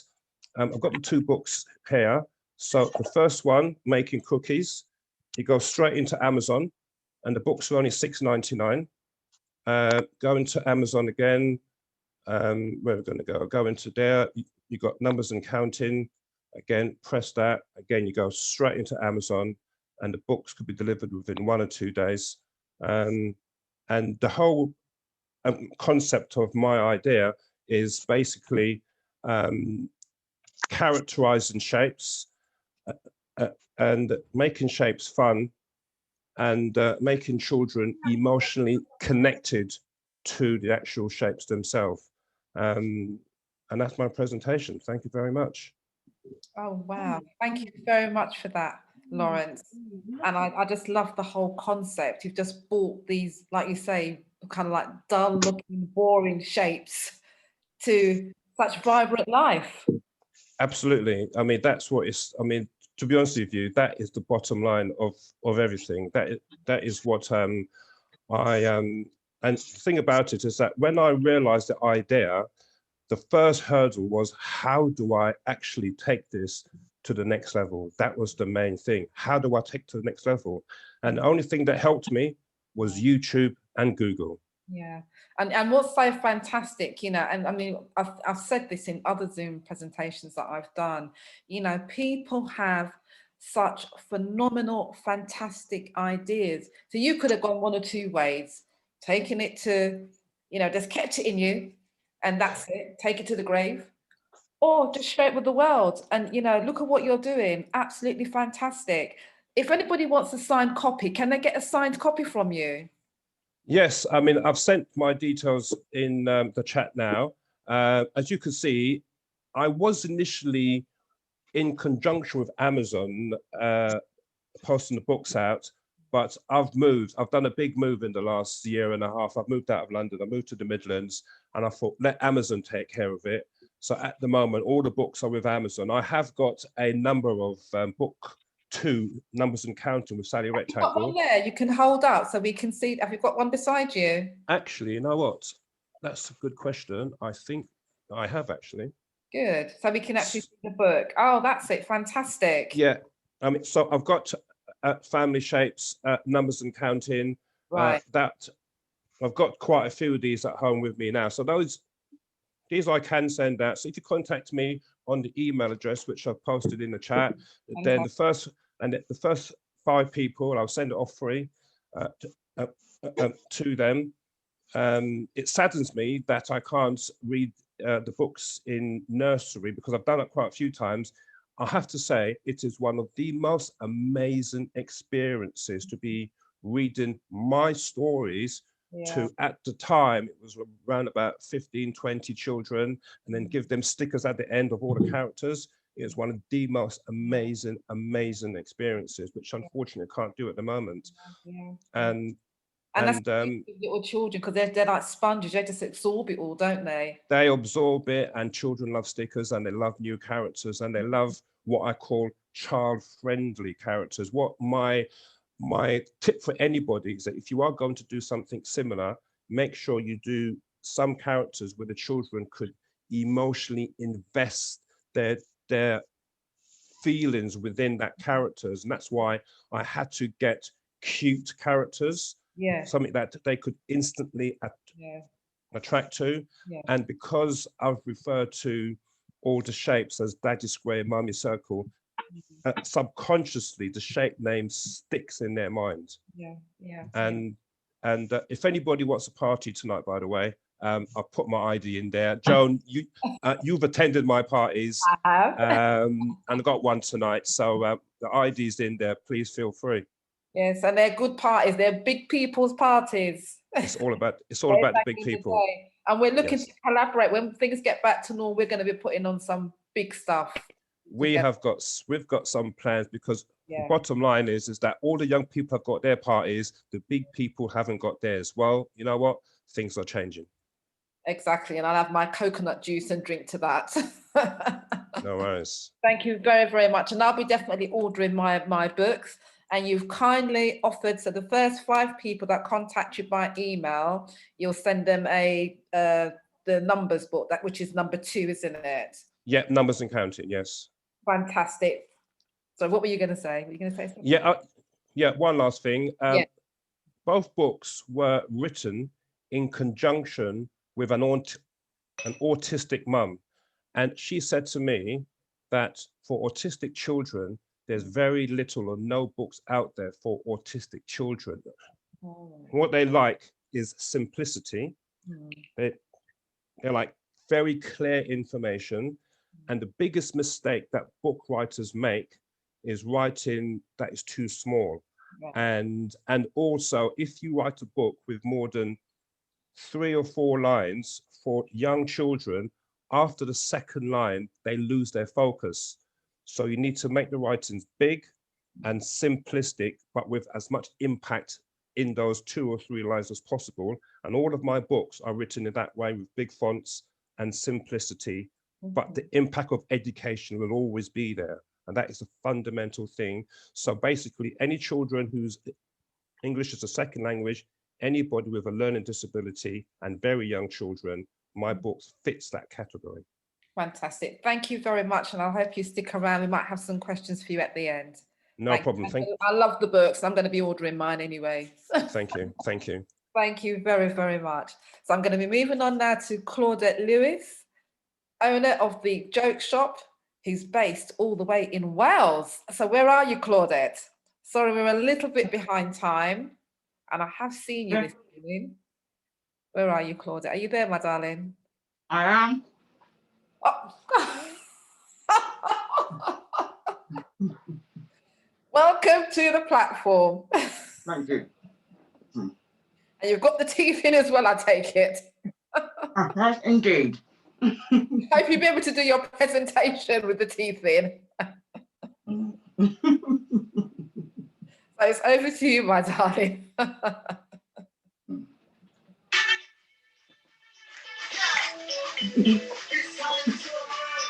on, hands up. I think we've been sitting down a long time, haven't we, to get us moving.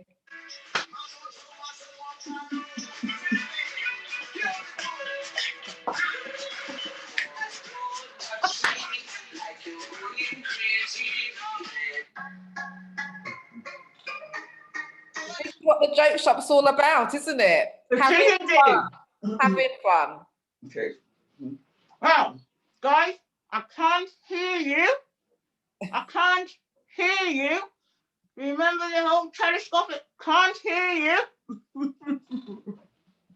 Okay, the fun is over. I'm Claudette from jokeshop.com. Nice to virtually meet you all. And thank you very much, Joe, for inviting me to this platform. Let me tell you a little bit about us. So we are jokeshop.com online. We are a family-run business. We have been in the business since 1980s, but the Joke Shop name has been established since 1963. My brother started the business in the 80s. and I joined him a couple of years down the line. So we're predominantly fancy dress shop, so hence the reason I'm dressed up today in 1920s, because we're in the 20s. So I made an effort, and I hope you like my ears. I've always had a bit of problem with my ears, but they're working for me. Okay then, oops a daisy. Good job, it's a joke shop. Okay, so we are a fancy dress shop. We sell jokes and tricks. And we are one of the longest independent traders in Cardiff city centre. So today, I want to go through a few things with you. We've got April Fool's Day is coming up shortly. So I'm going to tell you a few jokes and tricks. Book Day is next week. So I'm going to show you a few quick fix things you can have for Book Day for your little ones. Easter is around the corner. So why not get a joke or a prank instead of the traditional eggs? And Mother's Day is coming up. So who wouldn't want to prank their mums? Or you can prank your children. Okay, so there are a few things that I want to go through with you today. All my items are reasonably priced. I'm going to give you all my links and my contacts after this. But remember, we're jokeshop.com, the house of smiles. I want you to leave this platform today not forgetting me. I want you to laugh. I want you to joke, and I want you to be happy. Okay, guys? So sit back, relax, and enjoy. Okay, the first thing I am going to show you is this item here. It is called disappearing ink.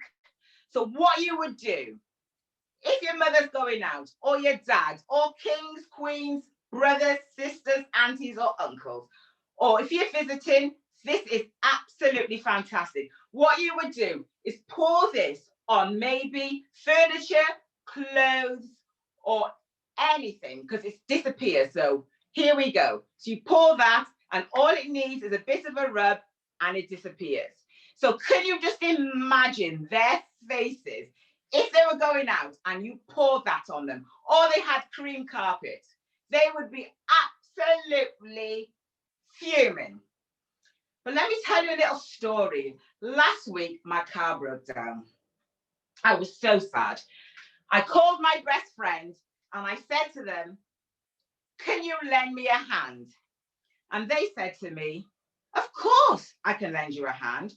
So I said, well, can you come round? And they said, of course I can come round. So this is the hand. They lent me the hand, and this is what they came with.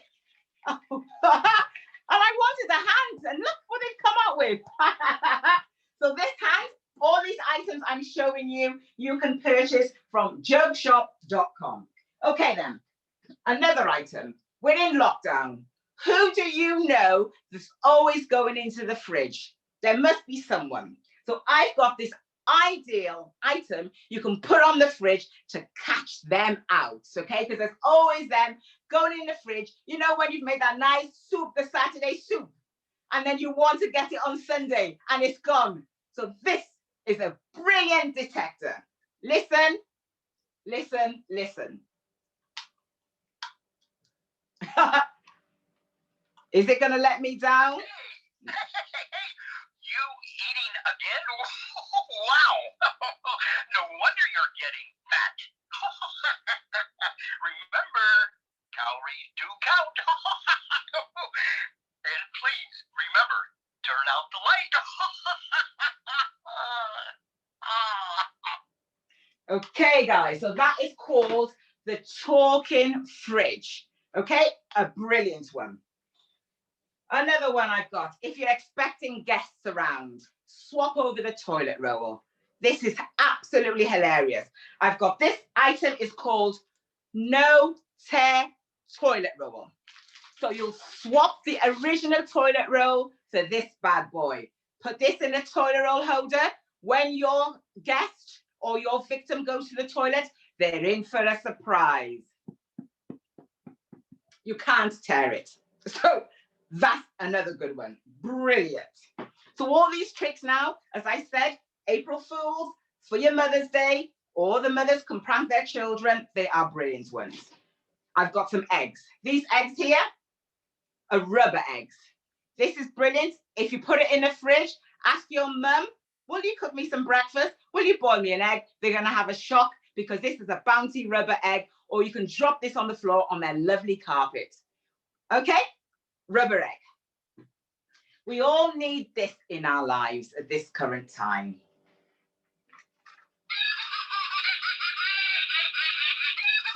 This is a laughing bag. We're going through some really tough times now, and I can guess a lot of people can appreciate this one. Okay then, so let me show you a few old school jokes where you can prank anybody and it's all in the name of fun. This is called foaming sugar. You will mix this sugar with real sugar, put that in your cup, and then it will froth up like a Coca-Cola. Very hilarious. The old school nail through your finger. Oh, mummy, I've had an accident. Can't go wrong with that one. Crap-a-lot tea bags. That has laxative in it. So your victim is going to be pretty poorly after that. These are all pranks of mine, all in the name of fun. We got the old school itching powder, and then we've got, sneezing powder, itching powder. Okay, old school tricks.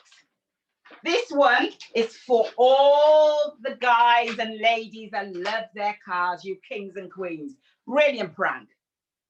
This is a car scratch. This is transparent. You will peel it, take it out of the bag, lay it flat on the car, and when they come to the car, they think the car's got a scratch, but it's only a prank. And then the other one is a car exhaust whistle. You put that on the exhaust. When they start driving, it will whistle. So that's 2 pranks for car lovers. Okay, who likes tomato ketchup out there? There must be someone, but my tomato ketchup is not McDonald's, it's the Joke Shop tomato ketchup. So it's this bad boy, tomato ketchup. So it's this particular one. I'll show you how it works. So what you would need to do, if you're entertaining, you will put this on the table and ask your victims, would you like tomato ketchup? And they will say, yes, definitely. So you must always be in control of this tomato ketchup. Now, guys, really look at the camera to see what's going to happen. So you will take the tomato ketchup, point it to their face, but quickly you'll raise it up close to their face, and did you see what happened? It's actually rope, but they would naturally assume it's gone over them. So that's the tomato ketchup prank, a brilliant one. Okay then, so close your eyes. You might be a bit freaked out by this, but this is absolutely hilarious. I've got a mouse in a house prank. This is brilliant if you put it just underneath the pillow for it to creep up, or just by the bin. This is very realistic mouse. Can you imagine your mum's face, or your brother or sister, or any visitors coming in? It's even got a wiggly tail. It's squashable as well. Very realistic. Mouse in the house. A classic. Okay then. So I'm going to go through a few more things. I have this teaspoon here. This teaspoon is called a foldable teaspoon. Okay. So I've got a sugar cube here, which I'll put on the teaspoon, as you can see. But this teaspoon has a hinge. So any weight on this teaspoon, it just absolutely bends. So another little prank. That's called a bendable teaspoon. Okay, guys? Okay, so you know we're in lockdown, but don't tell Boris. I've actually got a friend, but don't tell anyone, okay? I'll show you my friend now. Okay, but shh, don't tell everyone. Ha! It's a sheep. In Wales, you know we love our sheep. And this is my friend, inflatable sheep, okay? So say hello. Kitty, say hello to everyone. That's an inflatable sheep. We do loads and loads of inflatables at the Joke Shop. I'll show you a couple now. I do. So these are brilliant for any Zooms you're having, lockdown parties, kiddies parties, any entertainment, they go down the street. I've got a monkey inflatable. I do a unicorn, a trophy. These are brilliant for anybody that do sports, for awarding the children. I've got a microphone. I've got a crown. And I also do a guitar. So they're just a couple of the inflatables that I do. So let's go on to a couple of more things for pranking. I do. If you're having visitors, these biscuits are absolutely ideal. They fake rubber biscuits. We do custard creams. I do Jaffa cakes, bourbons, and jammy judges. I do apologize for that.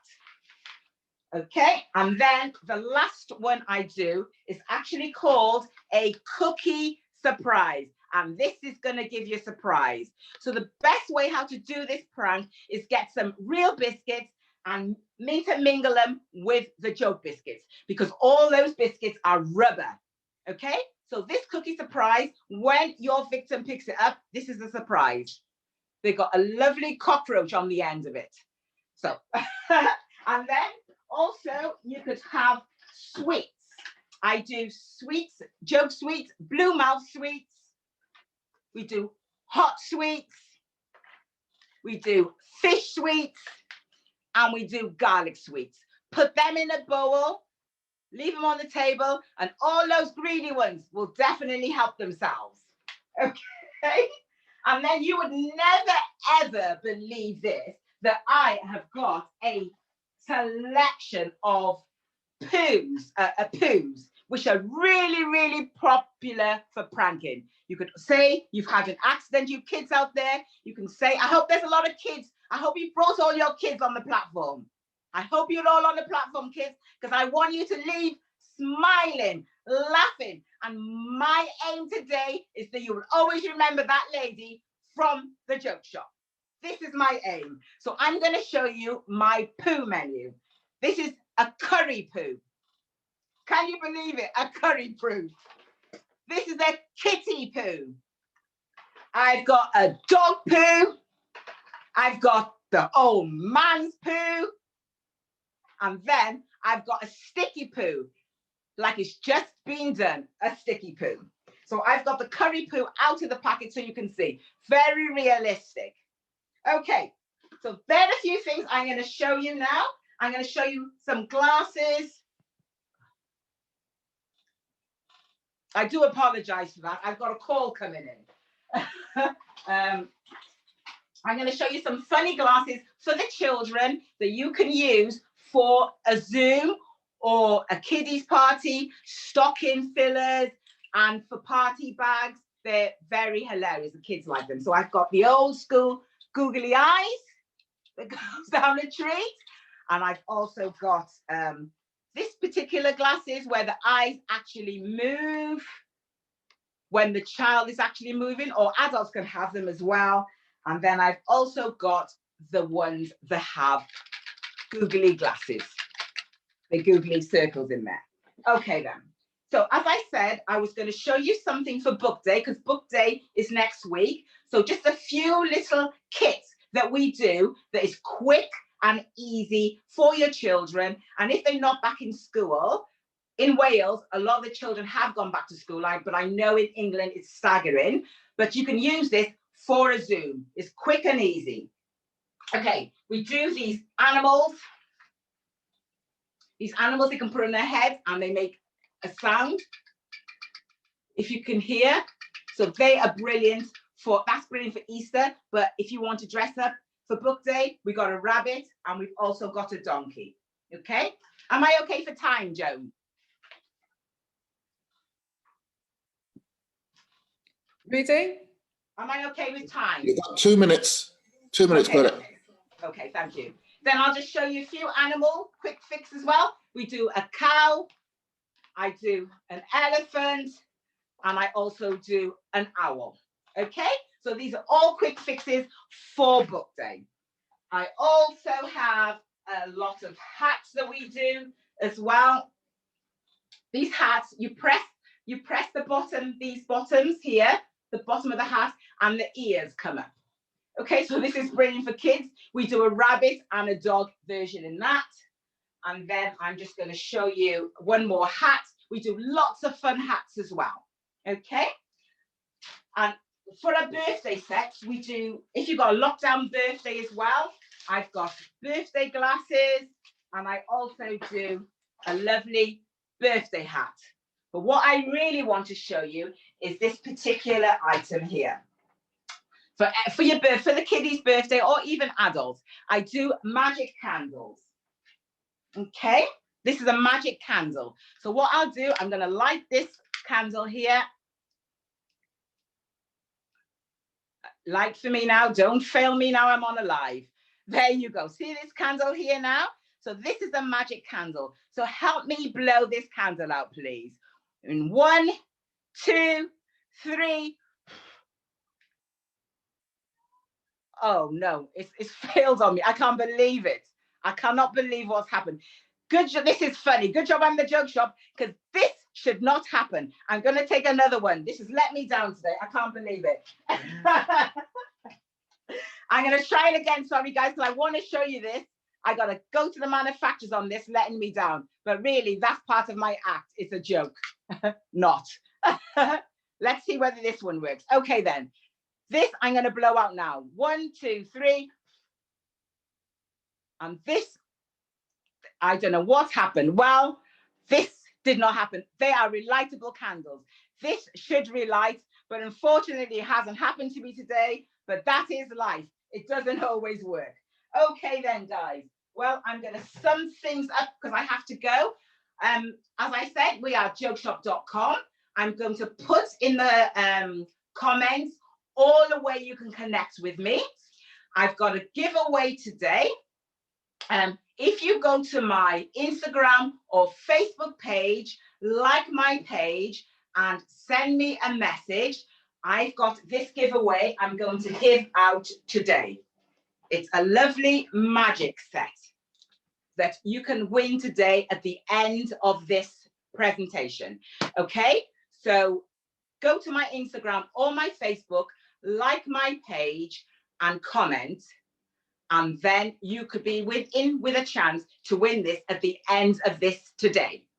And also, if you want to subscribe to my email, if you want to subscribe to my emails, if you could email me over to say that you want to opt into the emails, I will give you a little prize in return. So all my connections are going to be put on here as soon as I finish. Okay, I hope you enjoyed this today. Put all your details into the chat, Claudette. I will. I'll put everything into the chat. And thank you very much for listening. And I hope you've enjoyed everything today. And anything you want to ask me, please put it in the chat. And thanks for everything. Thank you. I haven't stopped laughing. You've got it all, and fantastic. A Black woman, family-run business, running a shop. Amazing. Absolutely. Thank you very much. Thank you so much, my darling. You're welcome. Move on to Andrea Campbell. Are you there, Andrea? I am. Hello. Welcome. Thank you. I don't know I'm going to follow that. I'm still laughing. Anyway, thank you, Joan, for having me on your platform today. My name is Andrea Campbell, and I run ACT Training Services, which is a training organization. But I'm also the inventor of some product, which is called a Pocket Learner. It's a set of educational resources, which I have developed to benefit children who are struggling with their learning in their early years, or those who have been diagnosed with special educational needs. This system is used by families and also by professionals working with children to enable them to build their vocabulary, learn to read and count. Before showing a few of the materials I'll be displaying, I'll try to share my screen later. I'd like to talk to you about how it came about. So go with me to the year 2013. My little girl is around 6 years old, and her dad and I are attending a parents' evening at school. I'm asking her teacher, how's she getting on at school? And the response comes, don't worry about her, don't worry about her. She just needs to learn to make a sandwich. Wow.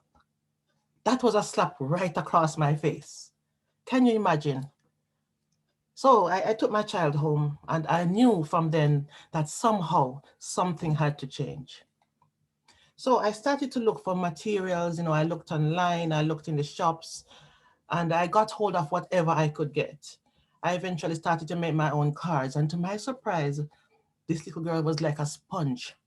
The more I gave, the more she took, and her vocabulary grew, and she was recognizing words, some written words, and the ideas kept coming, and I continued to build on the system.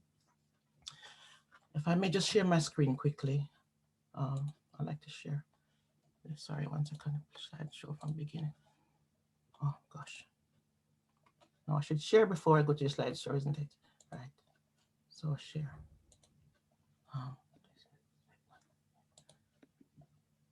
Can you see it? It's not up yet. What do I do then? Yes? Yes, you're coming. Fantastic. Just make it a bit bigger. Is that it? I think, we're there. Yes, we're yes? there. Yeah, but I think is that the end of your presentation? No, that's the beginning. Oh, that's the beginning. Okay. All right, okay. Thank you. So the Pocket Learner has been on the market since 2016. Well, before that, sorry. So in 2014, I had the first rudimentary prototypes, and that year I entered them into the British Invention Show, where we received a British Invention Society medal. Further medals followed, and we received a British Female Inventors and Innovators Award. We received the European Women's Awards. We received the Black Enterprise Mogul Award, a Powerhouse Award, among others. Now, the Pocket Learner has been on the market since 2016, and my team and I, through our social enterprise, managed to secure funding for the distribution of the Pocket Learner in London to many schools and organizations and individuals. And it is particularly satisfying to hear parents of children with special needs calling me during the holiday, the lockdown period, to say how valuable these resources have proved for them. Needless to say, that they've found it very useful during the weeks that the children have been at school. We have several products. You can see them on the screen now. And that's just the first of the products. We have some that are not yet out. All the prototypes have been done, but that's in a nutshell what it looks like. And it has just quite a few themes. At the moment, we have 8 themes. You can see 6 on the screen, and there are 2 that come in the pack. And we are looking also at building an app. In 2019, a university in London had their entire 3rd-year batch of students mock up a prototype. Each of the students mocked up a prototype as their final project. And the Pocket Learner was chosen from a wide field of companies that wanted the university to mock up their product. So it was really an achievement for us. So that is the journey of the Pocket Learner to date. Now, I didn't choose to have a disabled child. I didn't choose to focus on this project. My education does not revolve around working with children. I'm an interpreter and translator primarily. But now this is my reality. I have to rise to the occasion to be the best mother I can be. My little girl, who was written off, consigned to the kitchen to make a sandwich, has totally changed my perspective. I dare say she has now given me focus. I have built a set of resources that can impact and revolutionize the teaching of children who, like my little girl, has been relegated to the back of the class. And I look forward with relish to introducing the concept in a big way to the global south, to countries that often lack adequate and appropriate resources for disabled children. And I say disabled because there are children who have no cognitive disability, but they may have physical disabilities that affect their ability to attend school because they literally cannot get there. The Pocket Learner will help these children and families too. I welcome the opportunity to inspire and empower families who are caring for disabled children. I understand, well, indeed, I know how they feel, but I also know that every human being who's been placed on this planet has a purpose. And it is a responsibility of parents, the family, the community, and the wider society to ensure that the child who is born different has a chance to use that difference to make a difference. That is to find their purpose. And while I'm at it, I dare say that too many of us allow the opinions of others to stifle our dreams because they can't see it. A friend of mine said to me some time ago, Andrea, when life gives you lemons, you make lemonade. Well, lemons are very useful things. You know, it can make so many things. You can Google it. You know, the arrival of my daughter, since the arrival of my daughter, I've founded 2 social enterprises. ACT is a training organization. CAMTIS Foundation, the second organization here that you can see here, it supports disabled children in developing countries. And there are no prizes for guessing why CAMTIS Foundation came into being. You can see there are my nonfiction books here at the bottom here. And you can see I have some inspirational materials. You can also appreciate the awards that we have received since we found the Pocket Learner. Sometimes life seems unfair and you may ask, why me? But maybe what you really should ask is, why not me? Then who? You see, we have a right to hurt, but we don't have a right to remain wounded. Life doesn't give to one person roses and to another person thorns. We all have a share of both. So we have to take the bitter with the sweet, and in all things, give thanks. I am grateful for the opportunity to share the Pocket Learner with you today. And I invite you to visit my website for more information and to learn more about these materials. And if you'd like to buy anything, I have 15% discount for you. I can see it on the screen. Just use the coupon BLACKPOUND and buy it on the website. It's in Amazon and other places, but buy it on the website and that's where you get the discount. There's also a bonus gift for people who have spent £40 or more, £50 or more. I'll send you a pack of my inspirational cards. It's a set of 12 cards. So please connect with me using the details on the screen, and I'll also place them on the chat. I look forward to hearing from you. And of course, I'm open to questions if there's time later on. Thank you. Oh, thank you so much for that presentation. Powerful. And, you know, it's amazing how it's always, you know, some sort of personal experience that can inspire the creativity to start a business. And this is what you've done. Absolutely fantastic. Have you got the Pocket Learner by you? Can we see it? Yes, I do. It comes in a box. See the box. Let me show you. Sorry. The box is like this. It's really sturdy because our children, you know, they'll bite everything, and so it's really, you know, you just bite one time, and then it lasts forever, really. So what comes in it is this book, and it's a book without words. It goes all the way back so it doesn't break in the middle, you know. And it's pocket because these are pockets, literally pockets you put things in. Oh, right, okay. So this is how you can tailor the system, you know, and you have seen some of the blank cards we have in there. People can put their own cards, put them on the, you know, their own information on the cards based on what they want the children to learn.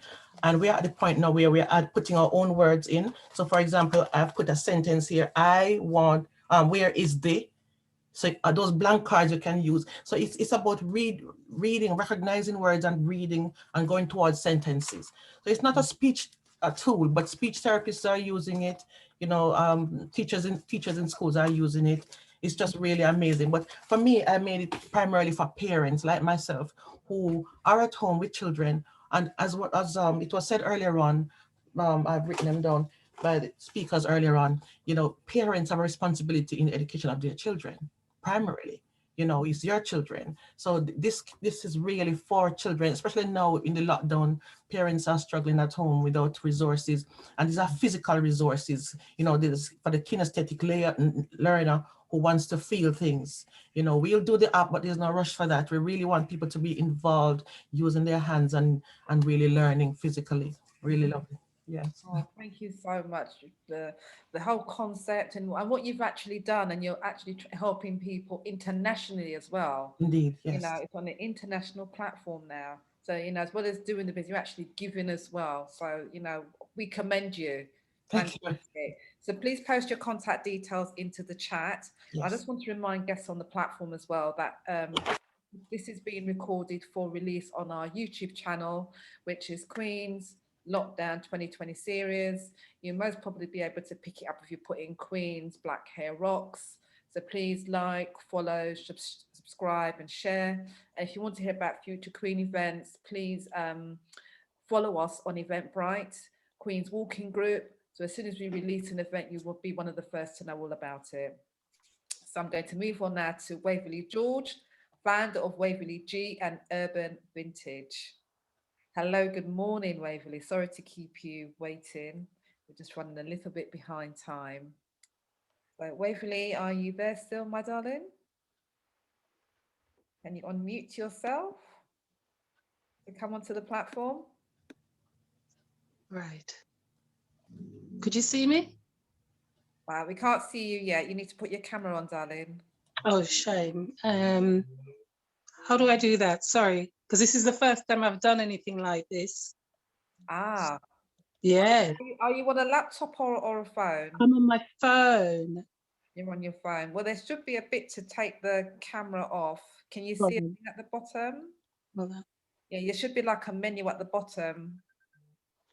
And you can just click it. You'll see a red cross going through the camera. If you click on that. Let me keep. And then we should be able to hopefully be able to see you because we can hear you. So can you see where you've got the microphone? So next to that should be like a camera. Can you see that? No, hold on.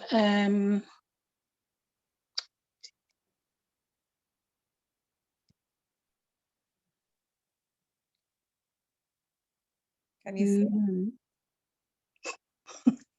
And my son's gone out, so can't even run to him for help. Oh, no. Right. Yeah. So on your phone, at the bottom, can you see like there's like a menu? Well, all I could see is just dots, and then when I scroll the dots, it just takes me to people's pictures. So there's no actual instructions that's coming up for me. On your phone, yeah.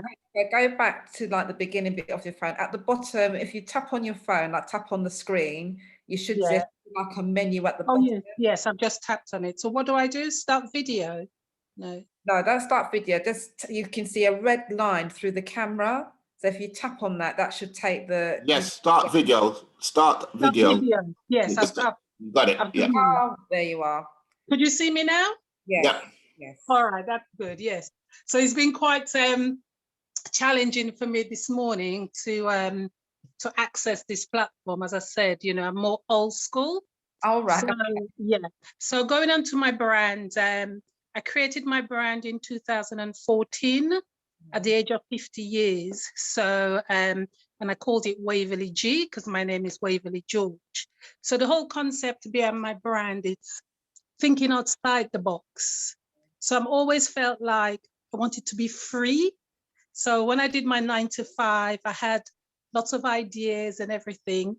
But, you know, when you work 9 to 5, you have to work within their policies and process. So I felt I had more to do, more to give. So I was made redundant, and then I started looking after my mom as her carer. So then that gave me the ability to create my brand. So then what I did is I started sourcing really good quality clothing. Could you hear me? Yeah. I started sourcing really good quality clothing and selling stuff at market stall. The first market I started was in Acton Market. So I was in Acton Market for 2015, and you won't believe this, I started selling tie-dye. And I don't know what made me source tie-dye and started selling tie-dye, but something pushed me towards that direction. So I was selling tie-dye, I branded it, I tested it, I washed it to make sure that when people buy it, it didn't run or anything like that. And then it wasn't well received at all because tie-dye wasn't a high street trend. But I persevered and I kept going. And I'm not sure if you're aware, tie-dye now, it's like the big trend. Everyone's doing it. ASOS is doing it. All the big brands are doing it. That market is saturated. And then I said to myself, oh my God, I can't believe that I was pushed into that direction. It wasn't my plan. I just started doing it. And now it's a major trend. So this is a collection, could you see, of my tie-dye. So I've got kids and I've got adults as well. So you've got the rainbow kids t-shirts and you've got the neon rainbow. You've also got, could you, oh my God, hold on. You've got the blue one also. And then there's the rainbow as well. So, and as you could see my logo, the G is outside the box because there's a box around the G, and the Waverley, there's no box around the Waverley. And then what the concept behind that, it's all about freedom. It's all about think outside the box and be free and do what you want to do, you know. And what I found about business is that you have a vision, you have an idea, and then everyone wants to jump in on your bandwagon. Say, for instance, you want to create a red ball with wings, and then all of a sudden everybody's saying, don't put wings on the ball. Why don't you attach something else? Because it would look better. So my attitude is that, well, it's my vision and it's my dream. So what we have to do in business, you have to be quite strong and you have to believe in yourself to make sure that you implement your vision, or else you're going to be disappointed down the line. So that's a bit of the whole concept about being outside the box, being free and doing whatever you want to do. And I also created another brand. So being like new to the market, new to an entrepreneur, you know, I wasn't scared. I thought, I'm going big. I'm going to do Waverley G and Urban Vintage Mashup. So with the Urban Vintage Mashup, it was like, I love vintage clothing. I love top hats. I love bowler hats. I love tails jacket, you know, and I wanted to create a fashion genre where you mix urban and vintage together. So that also comes into the whole freedom aspect of it, because with fashion, there's no rules. We think there's rules, you know, there's no rules at all. As a child, growing up, we didn't wear pink and red together. And now people are wearing pink and red, people are mashing up colors together. So to me, that's all about the freedom. You have to be free to wear and do what you want to do. So going back to the urban vintage mashup side of my aspect, I wanted to do tails jacket. In fact, I love tails jacket, and I spent 4 years trying to source and get my tails jacket, get it made so that it could complete my whole fashion genre. But that was quite difficult for me. So I kind of took that as an indication that maybe, you know, my spiritual ancestors didn't want me to go down that way. So everything I do, I always bring it back to the ancestors, give it back to someone guiding me and pushing me. Do you understand? So that's how that motivates me. So I thought, because I struggled with this tailcoat, I thought maybe they don't really want me to make tails coat, you know. And the fact that I started doing the tie-dye without having knowledge, without sitting down to talk to a fashion guru or to an entrepreneur that tie-dye was going to be big, and I started it 4 years ago. So then I take all that messages as, well, maybe tie-dye is the road that would lead me to have my brand as big, you know, because with clothing, I think a lot of people, everyone's saying, oh, you know, I want to do a brand, you know, I'm going to do t-shirts, I'm going to do hoodie. But what they don't understand is very, very difficult market to be in. You cannot just print your logo on a clothing, stick it online and expect to get rich. You know, it just doesn't work like that, you know, because they have to know you. They have to know your quality is good. They have to understand your product and everything. So I look at it, I take the foresight that I got about the tie-dye as a blessing to allow me to reach my bigger customer to have a bigger target for my brand, because I've got lots and lots of designs on my laptop that I do myself that I haven't launched yet, because I'm waiting for that engine, you know, and I'm getting that engine with the tie-dye. So I do mainly market stall. I've done Acton Market, and I was there for about 3 years, and it wasn't a fantastic place for me to be for my brand, but I stayed there for 3 years out of fear. One, fear, my direction was appalling. Two, I was scared to branch out of acting, because I've always been a West London girl, and then I didn't even know how to drive to Vauxhall Market, you know. So then I stayed in acting, and I stayed in acting, and a lot of people keep saying to me, branch out, and I was like, oh, I'm really scared. I haven't got a sat nav. What if I get lost or anything like that? So eventually I got a sat nav. I did Vauxhall Market and everything, but with Vauxhall Market, I find that they like your product, but they want to undermine your pricing strategy. So you say the t-shirts, it's £20, but they'll say, I want to give you 5, you know. So I stayed there for a while. Then I moved to Dagenham, and then I am now at Bovingdon Market. And at Bovingdon Market, I'm telling you, it's phenomenal. And I say to people, if I had known about Bovingdon Market from the beginning, then my brand would have been further down the line. But I suppose everything's done in time, you know, and I've learned a lot. So when you climb the ladder, you don't run up the ladder. You take your time and you go up the ladder slowly, because you don't want to fall down. So I put all that into my brand. So I'm growing it, I'm pushing it, I'm learning. So when I get at the top, I'm not going to fall down, because I've learned so much, you know, and my success is not like, you know, you wake up tomorrow and, oh my God, I'm rich, I've got all this money, and then you become a bit giddy, and then you start doing stuff that would impact your business. You know, it's better to work hard and sweat and grind to achieve that success, but then you appreciate it, and it means that you're not going to squander all that money. So at Bovingdon Market, I'm doing really well. I believe in face-to-face contact with my customer, because, you know, like I said to people, you've got 2 shops selling yam. You're right. One shop gets all the sale and the other one doesn't, and they're both selling yam. So why is it? Because it's personality, it's how you talk to the customer, it's how you make them feel. Do you understand? And it's not being grabalicious and saying, oh, you know, let's just sell the yam so we can get his £5. It's not about the first sale, it's about the second sale. Yeah, so anyone could buy a yam from you for £5, but would they come back and do that repeat purchase? That repeat purchase is very important. That is the thing that makes your business get bigger and bigger. So you have to treat your customer with respect. You cannot just look at them as cash. You know, you have to treat them as human being. You have to take time. Like when people come to my store to buy stuff, you know, one chap, he saw one of my t-shirts and he liked it so well, and he's a medium. So then he's a medium normally, and then he wanted it to fit really quite tight on him. So he said to me, I want to try a small. So I looked at him and I said, but if you wear the small, it's going to be quite short in your body. And then he looked at me and he said, perfect. He said, because I was thinking the same thing.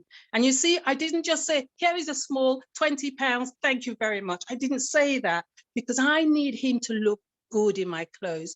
And when you look good in my clothes, then your friend would say to you, where did you get that from? Then you get the second purchase, and then you get the third purchase. So that's how I operate my business. You know, and another time again on my store, one of my customers, he came, and then we were having such a good time. And I said to him, you know, I've had such a good time with you. I'm going to give you £5 discount. So you could have my t-shirts for £15 instead of 20. So then we had a laugh again. And he said to me, you're so fantastic.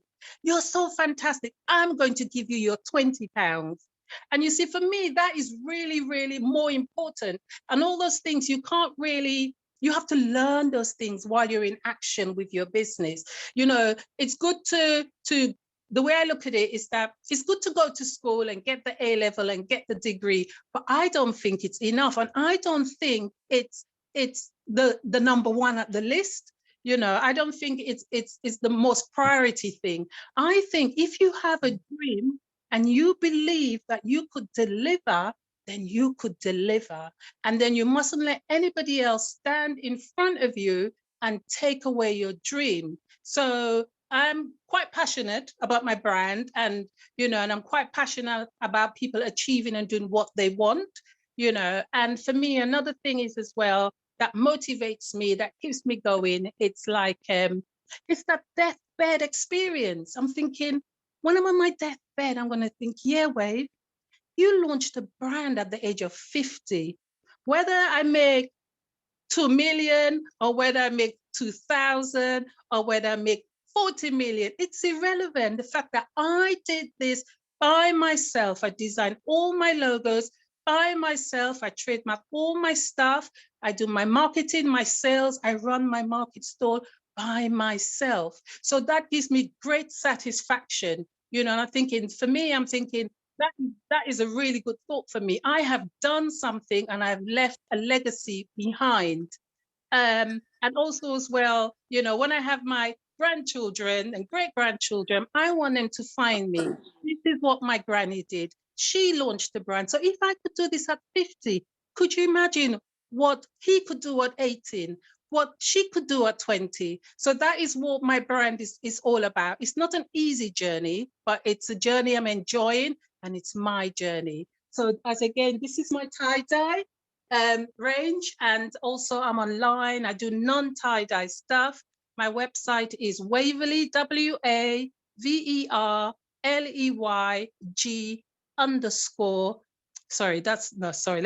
it's waverleyg.com. That is my website. I'm on Etsy, and I'm on quite a few platforms. And my customers are not just Black. My customers are humans. And what I've actually realized with the Black people is that when they make a product, they just make it for Black people. No, I don't understand why. Why would you make a product just for Black people? You need to make a product for humans. All humans need to buy your t-shirt. So if you just put on your t-shirt, Black is beautiful, then the Asian woman isn't going to buy it. The English woman isn't going to buy it. Do you understand? Or you should put all females are beautiful. All men are handsome. All kids are beautiful. You know, in order for you to reach a wider target range, your product has to be wide, without color, without race, without anything like that. And that's how I run my brand. Any questions? We're going to be taking questions at the end, Waverley, but thank you very much for your presentation. Very inspiring, very thought-provoking. Thank you very, very much. I'm going to quickly move on now to Lorna Robinson, founder of Garden of Delights. Hi, Jude. Hi, Joan. Is there any way I can share my screen? You can, yes. Yeah. How would I do that? Does it share content?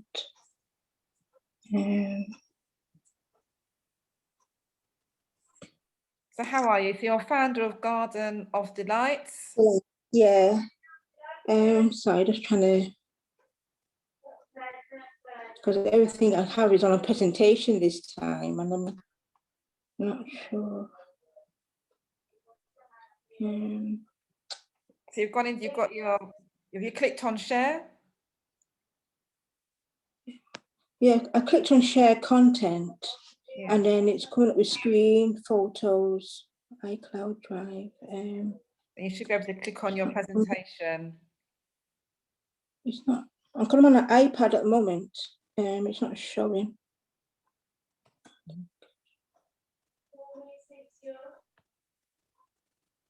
Well, don't worry. Tell us a little bit about your products and how you started your business and how things. Okay, so yeah, my business is called Garden of Delights.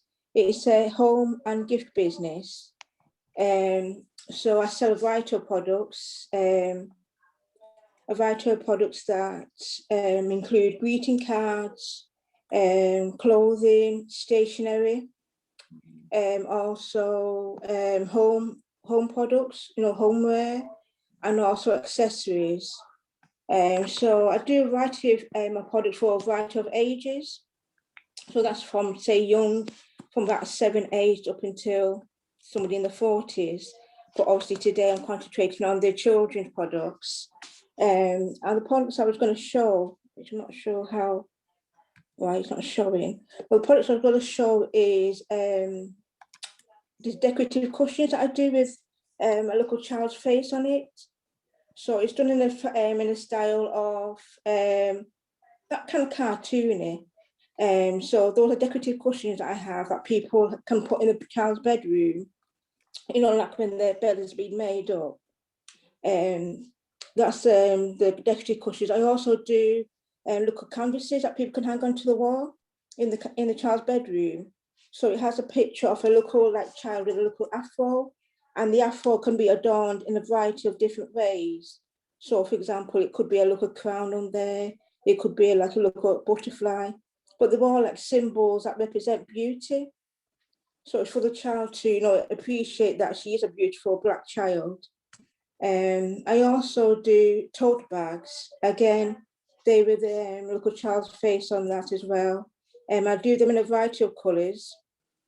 So I do them in the standard canvas colour, natural. But I also can do them in pink, blue, orange, red, whatever. There's about 10, 15 colours that's available in the tote bags and also in the cushions. Another product that I do for the younger people is also little notebooks. So the notebooks are called A-star notebooks. So it's reflecting that, you know, the child was an A-star. So whatever they put their mind to, they can be an A-star. So that's decorative cover on that with little stars and other kind of decoration on the cover.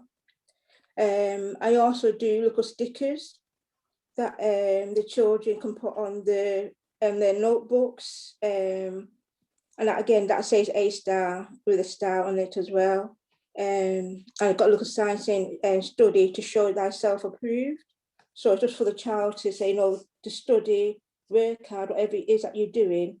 I know you get your reward, so to speak, you know, if you work hard and got your focus and you keep on looking to achieve, you know, not just to, I don't know, just waste your time, so to speak.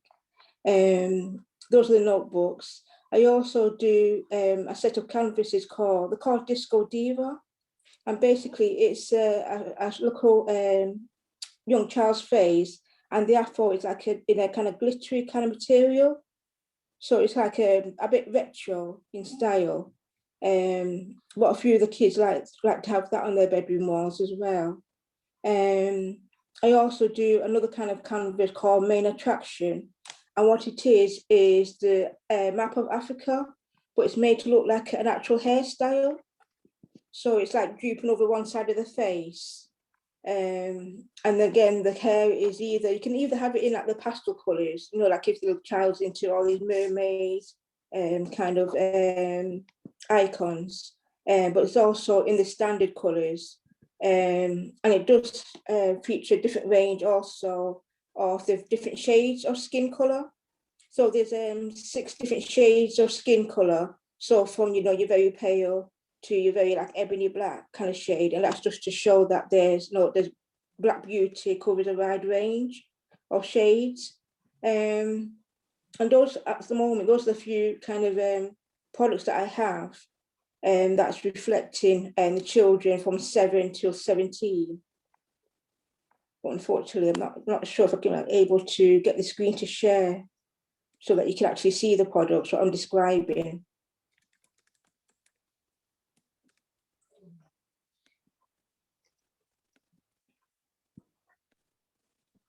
I'm going to change the settings to allow you to share. Hold on a minute. Let me go into, right. So you should be able to share your screen now. Okay. So I'll just click on screen to screen share. Yeah. So I've clicked on share content.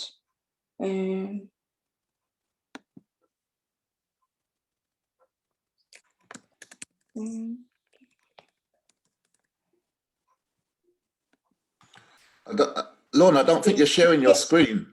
You're not sharing your screen. You're sharing the content. I've clicked on share screen, but it's not coming up with the images for what I need.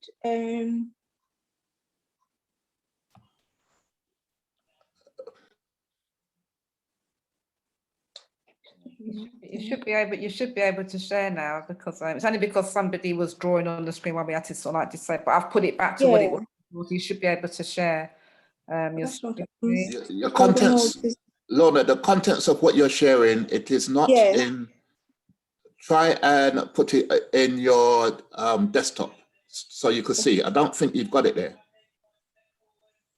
Well, I've got the files in a folder code. Let's see. Because there's about 10, no, sorry, about 14 different slides. Let's see. All right, then let me move on to, if you can't. Yeah, I'll sort this out in the meantime. Then. Ebony Taylor, who's a tutor, would you like to do your presentation, please, my darling? Hiya. Can I just quickly say, I know we've been on quite long on the platform, guest, so hopefully we should be done in about half an hour. Yeah. Yeah. Okay. If we quickly do your presentation, then we'll go back to Lorna. She could quickly round us up pretty quickly. Then we have a Q&A, and then we'll finish. All So right, welcome then. to the platform, darling. Lovely to see you. Lovely to meet you. Thank you. I just want to say that everyone's products have been amazing. Honestly, I've been taking pictures and everything, ready to promote it as well. Yeah, thank you. So can I share my screen? You can. You can. Okay. Is it showing? Yeah, go on, Lorna. Go on. Wonderful, wonderful. It's Ebony. It's Ebony. Sorry, I've got Lorna on my Ebony. Ebony, thank you. Wonderful. Okay. That's good. So we know it's working. Yeah. Okay, Wonderful. so my thing is a homeschooling service. So who I am is, my name is Ebony Taylor. I'm a part-time homeschooling tutor and a full-time university student studying childhood and youth studies. I've been working with young people for many years in settings such as workshops, drama workshops, childminding services, tuition, mentoring, and like learning and activity centers and things like that. As well as those things, I'm also an actress in training, currently working on many different creative projects, including young people who are interested in drama. So my service is basically, we are moving in a time of home learning. A lot of things are online learning, book learning. A lot of people have decided to take their children out of school and just teach them themselves because they feel like the school's not doing enough. And so in doing that, I decided to set up a service where I personally tutor young people one-to-one. So I provide a homeschooling service, one-to-one service with lessons personalized to each child that I work with. So I either do this face-to-face if the parent allows it and if they prefer it like that, or I do it online if requested. So there's some students that I have that currently do go to school and they literally just need help with their homework for like an hour after school. And so I get on the phone to them and I help them with whatever subject they need help with, work through the questions, teach them, etc., etc. So the core subjects that we teach is math, science, English for Key Stage 1, 2, and 3. However, we do teach in other areas such as sociology, Black history studies, and life skills. At the moment, I've been working with young people from the ages of 4 to 15. Some are just revision sessions after school, and some are homeschooled pupils on a weekly basis. As mentioned before, every session is personalized to the young person being taught, as every young person is unique and has different interests and different learning styles. So for example, I've got one student who enjoys dancing, and so before every session I make sure me and her do like a little dance that we follow, and so this allows her to just get ready for the lesson, and it's just something that she's interested in. So what I also run is a youthful expressions drama workshop, as this is what I specialize in. Another service that I run is a drama workshop once a month. So it's every second Wednesday of the month from 4:30 to 6:30. It's a face-to-face session for young people aged 4 to 11, and it's based in East London. We look at different themes each month and exploring acting skills such as how to speak on stage, how to stay focused when acting, creating mini scenes, etc., etc. And so I decided to do this because I believe that creativity develops confidence. Creativity in performing arts it helps build a young person, and also a lot of young people are very creative these days, wanting to go on YouTube, wanting to do all of these things. So it just builds up that confidence for them. The next workshop that I'm running is on the 10th of March, and the theme is on the jungle. So what I have is basically, can you see me still? Yes, we can see you, yeah. Okay, good. So basically what I have is, I don't know if you can see it, but it's like a little mask, a little animal mask that I've got. So in the workshop, I plan to do like, oh, what's in the jungle? Let's look at stuff in the jungle and let's be animals and pretend to do this and etc. etc. etc. I plan to read out this book, which is called Rumble in the Jungle, and we'll basically be creating the atmosphere of in the jungle, animals, and things like that. The last session that we did was based on character development, so how to be on stage and how to act like certain characters. We also, in my workshops, we've got 2 students who are blind. So they basically take part in the workshops, but there are some times when they do sit back and they do other things such as sensory moments, and we've got things like this and things like this just to help them with their other senses as well. So as I said, the next workshop is on Wednesday, the 10th of March, 2021. It's from 4:30 to 6:30. It is £12.50 for a standard ticket, and it is a 2-hour workshop based in East London. So moving forward, I do plan on setting up a support tuition group every 2 weeks for homeschool teenagers aged 12 to 16 as a session to learn, but also to have fun and gain support from others outside of whoever's teaching them in the home. And I do plan on running more one-off workshops to do with topics such as Black history, learn and activity workshops, debate workshops, arts and craft workshops for all different age groups. So how much is all of this? My homeschooling sessions are £10 an hour. Minimum session is 2 hours, but you can request more hours a week if necessary. And if you are interested in the service, then please contact me. The Youthful Expression Drama Workshop is £12.50 for a 2-hour drama session every month. However, there are only 5 more sessions left until the summer holidays. So I have a bundle of 5 sessions for £55, and there will be some intensive 2-day sessions during the half terms and the holidays. The discounts that I have for that is that anyone who wants to sign up for the drama workshop, anyone who wants to sign up the young person for the drama workshop, it will be £10.50 using the code Black Business. And using that same code, you can get the 5-session bundle for £53 instead of £55. And I also have a discount for siblings on both the 5 sessions and the pay-as-you-go sessions. And again, you'd have to contact me for the siblings code. The homeschooling discount will be the first 3 people to request tuition time can get their first 2 sessions for £8 an hour instead of £10 an hour. This is the link to my drama workshop session, which I'll post in the chat. And if you would like to contact me, you can contact me on Instagram at home.school.uk, on my phone 07856 584653, and on email ebshomeschooluk@gmail.com. That's you done. Thank you very much for that, Ebony. Sharp, to the point, fantastic presentation. Thank you so much. And you're a young entrepreneur in business. Yeah. University. So well done. Well done.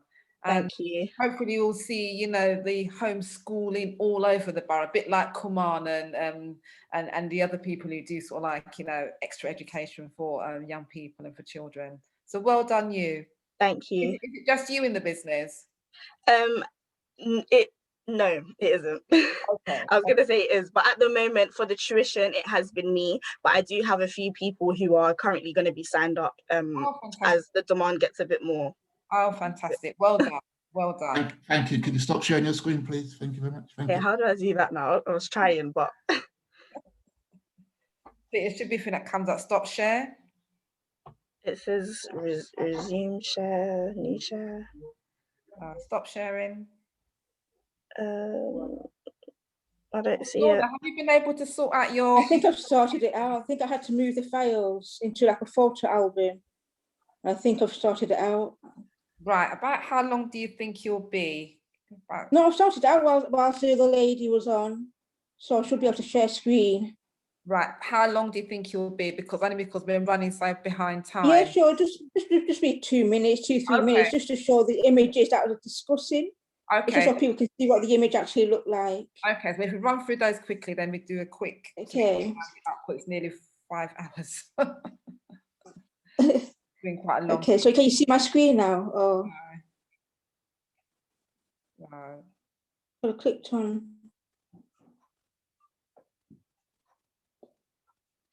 I clicked on share content and screen. Okay, you should be able to. Why? So I clicked on share content. I clicked on screen. Okay. Yeah, hold on. Oh.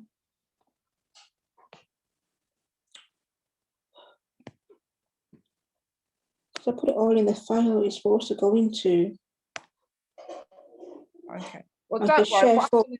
What I'm going to do then, we'll talk about this afterwards then, because maybe this must be something technical. So don't worry. Okay. I'm going to move to Q. If anyone's got any questions, I can do a quick Q&A. And I think Jenny had her hand up. Oh, she put it into the chat. She wanted to ask a question. Nadia, has any questions come through? It's all questions based on congratulating all of the panelists on the work that they've been doing. So the only question is, Nadia, could you ask Andrea if product services she provides cater for secondary school autistic children? All right, that's for Andrea. Yeah. Andrea, can you quickly answer that question for us, darling? If you unmute yourself. Oh, yes, it does. It certainly does. It caters for a whole range of children. A lot of people have learning issues and reading issues. You know, it does cater for autistic children. For example, this is a pack. Okay, this is what the pack looks like. And you can see that the cards are not white and black and white. They're softer colors. They're what is it now? Pastel shades, colors. And that's part of the reason for that is that children with autism don't like black and white, and this is a research we did talking to educational, what is happening here?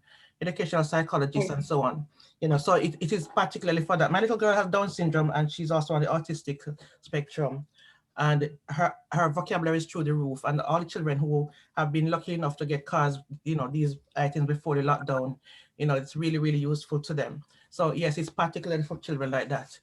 Thank you. Thank you very much for that. Any more, Nadia? No, and that's it for me. You can open up the floor. Right, Yeah. Two people with their hands up. So Jenny, I'm going to lower your hand. If you're able to come on camera, I'm going to ask you to unmute. I think I've started the sharing out now. No, it's not there now. But don't worry. Let's do it. Oh, it is there.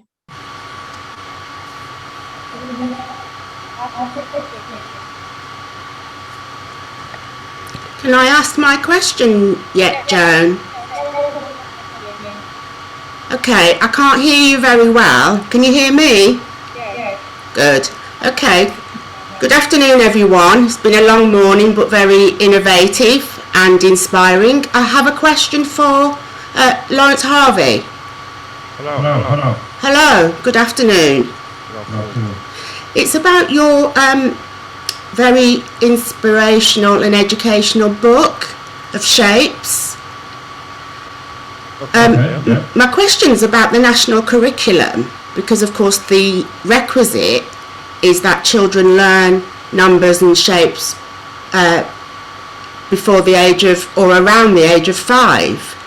But you explained, or you indicated that you're able to teach children via your book to have this knowledge at 2. Could you say a bit more about that? Yeah, without a doubt. Before the age of 1, my child was able to recognize shapes before the age of 1. And by the age of 2, they were able to count up to 10. And I believe that that we are underestimating children's intelligence by recognizing that they should learn by 5. I think that is hopelessly wrong. I feel as though we are restricting our children and giving them and underestimating the ability for a children to absorb and to be intelligent enough to recognize numbers by the ages of 2, without a shadow of doubt. With my books, without a shadow of doubt, if you read my books to children, before they're 2, they will know their numbers before 2 years. So Lawrence, I mean, that's significant. Right, we've had to mute because there's some kind of background noise. Really in the background, Jenny? No. It's just background. Is it? Okay. Yeah. Sorry about that. I don't know what it is, but there's really heavy platform. Yeah. So I'm going to quickly move on to Juliet. Hello, Juliet. Good afternoon. Now I think. Can you hear me now? Is that better? No? No, there's something in the background. I don't know what it is. Good afternoon. Hi. Good afternoon, Joan. Good afternoon, everybody. Fantastic session again. Thank you to all the presenters. My question is to the doctors that presented at the beginning, and also I think his name's Adrian at the beginning for 100 Men. How much engagement do you have with schools? Because I'm a teacher, and you know, some of what you were talking about, I am really interested in kind of including in my teaching practice. So how much do you actually engage with teachers? So is that a question for Alistair? Yes, too. Yeah, and maybe the doctors. Alistair's still on the platform, but I can have a look. Are you still on the platform, Alistair? I'm not sure if he's still on the platform. Let me have a look. No, I don't think he's on the platform. So what you'll need to do is I'll contact them. Get the contact details. Okay. All right. Is there anybody else who's got any questions? Or the doctors at the beginning as well, Joan? Are they all gone? They're probably, we've been on since 8 o'clock and it's now. Okay. All right. Thank you, everybody. Your presentations were amazing, as I said. Have a good day, everybody. Thank you. Thank you. Well, I'm going to wrap this session up.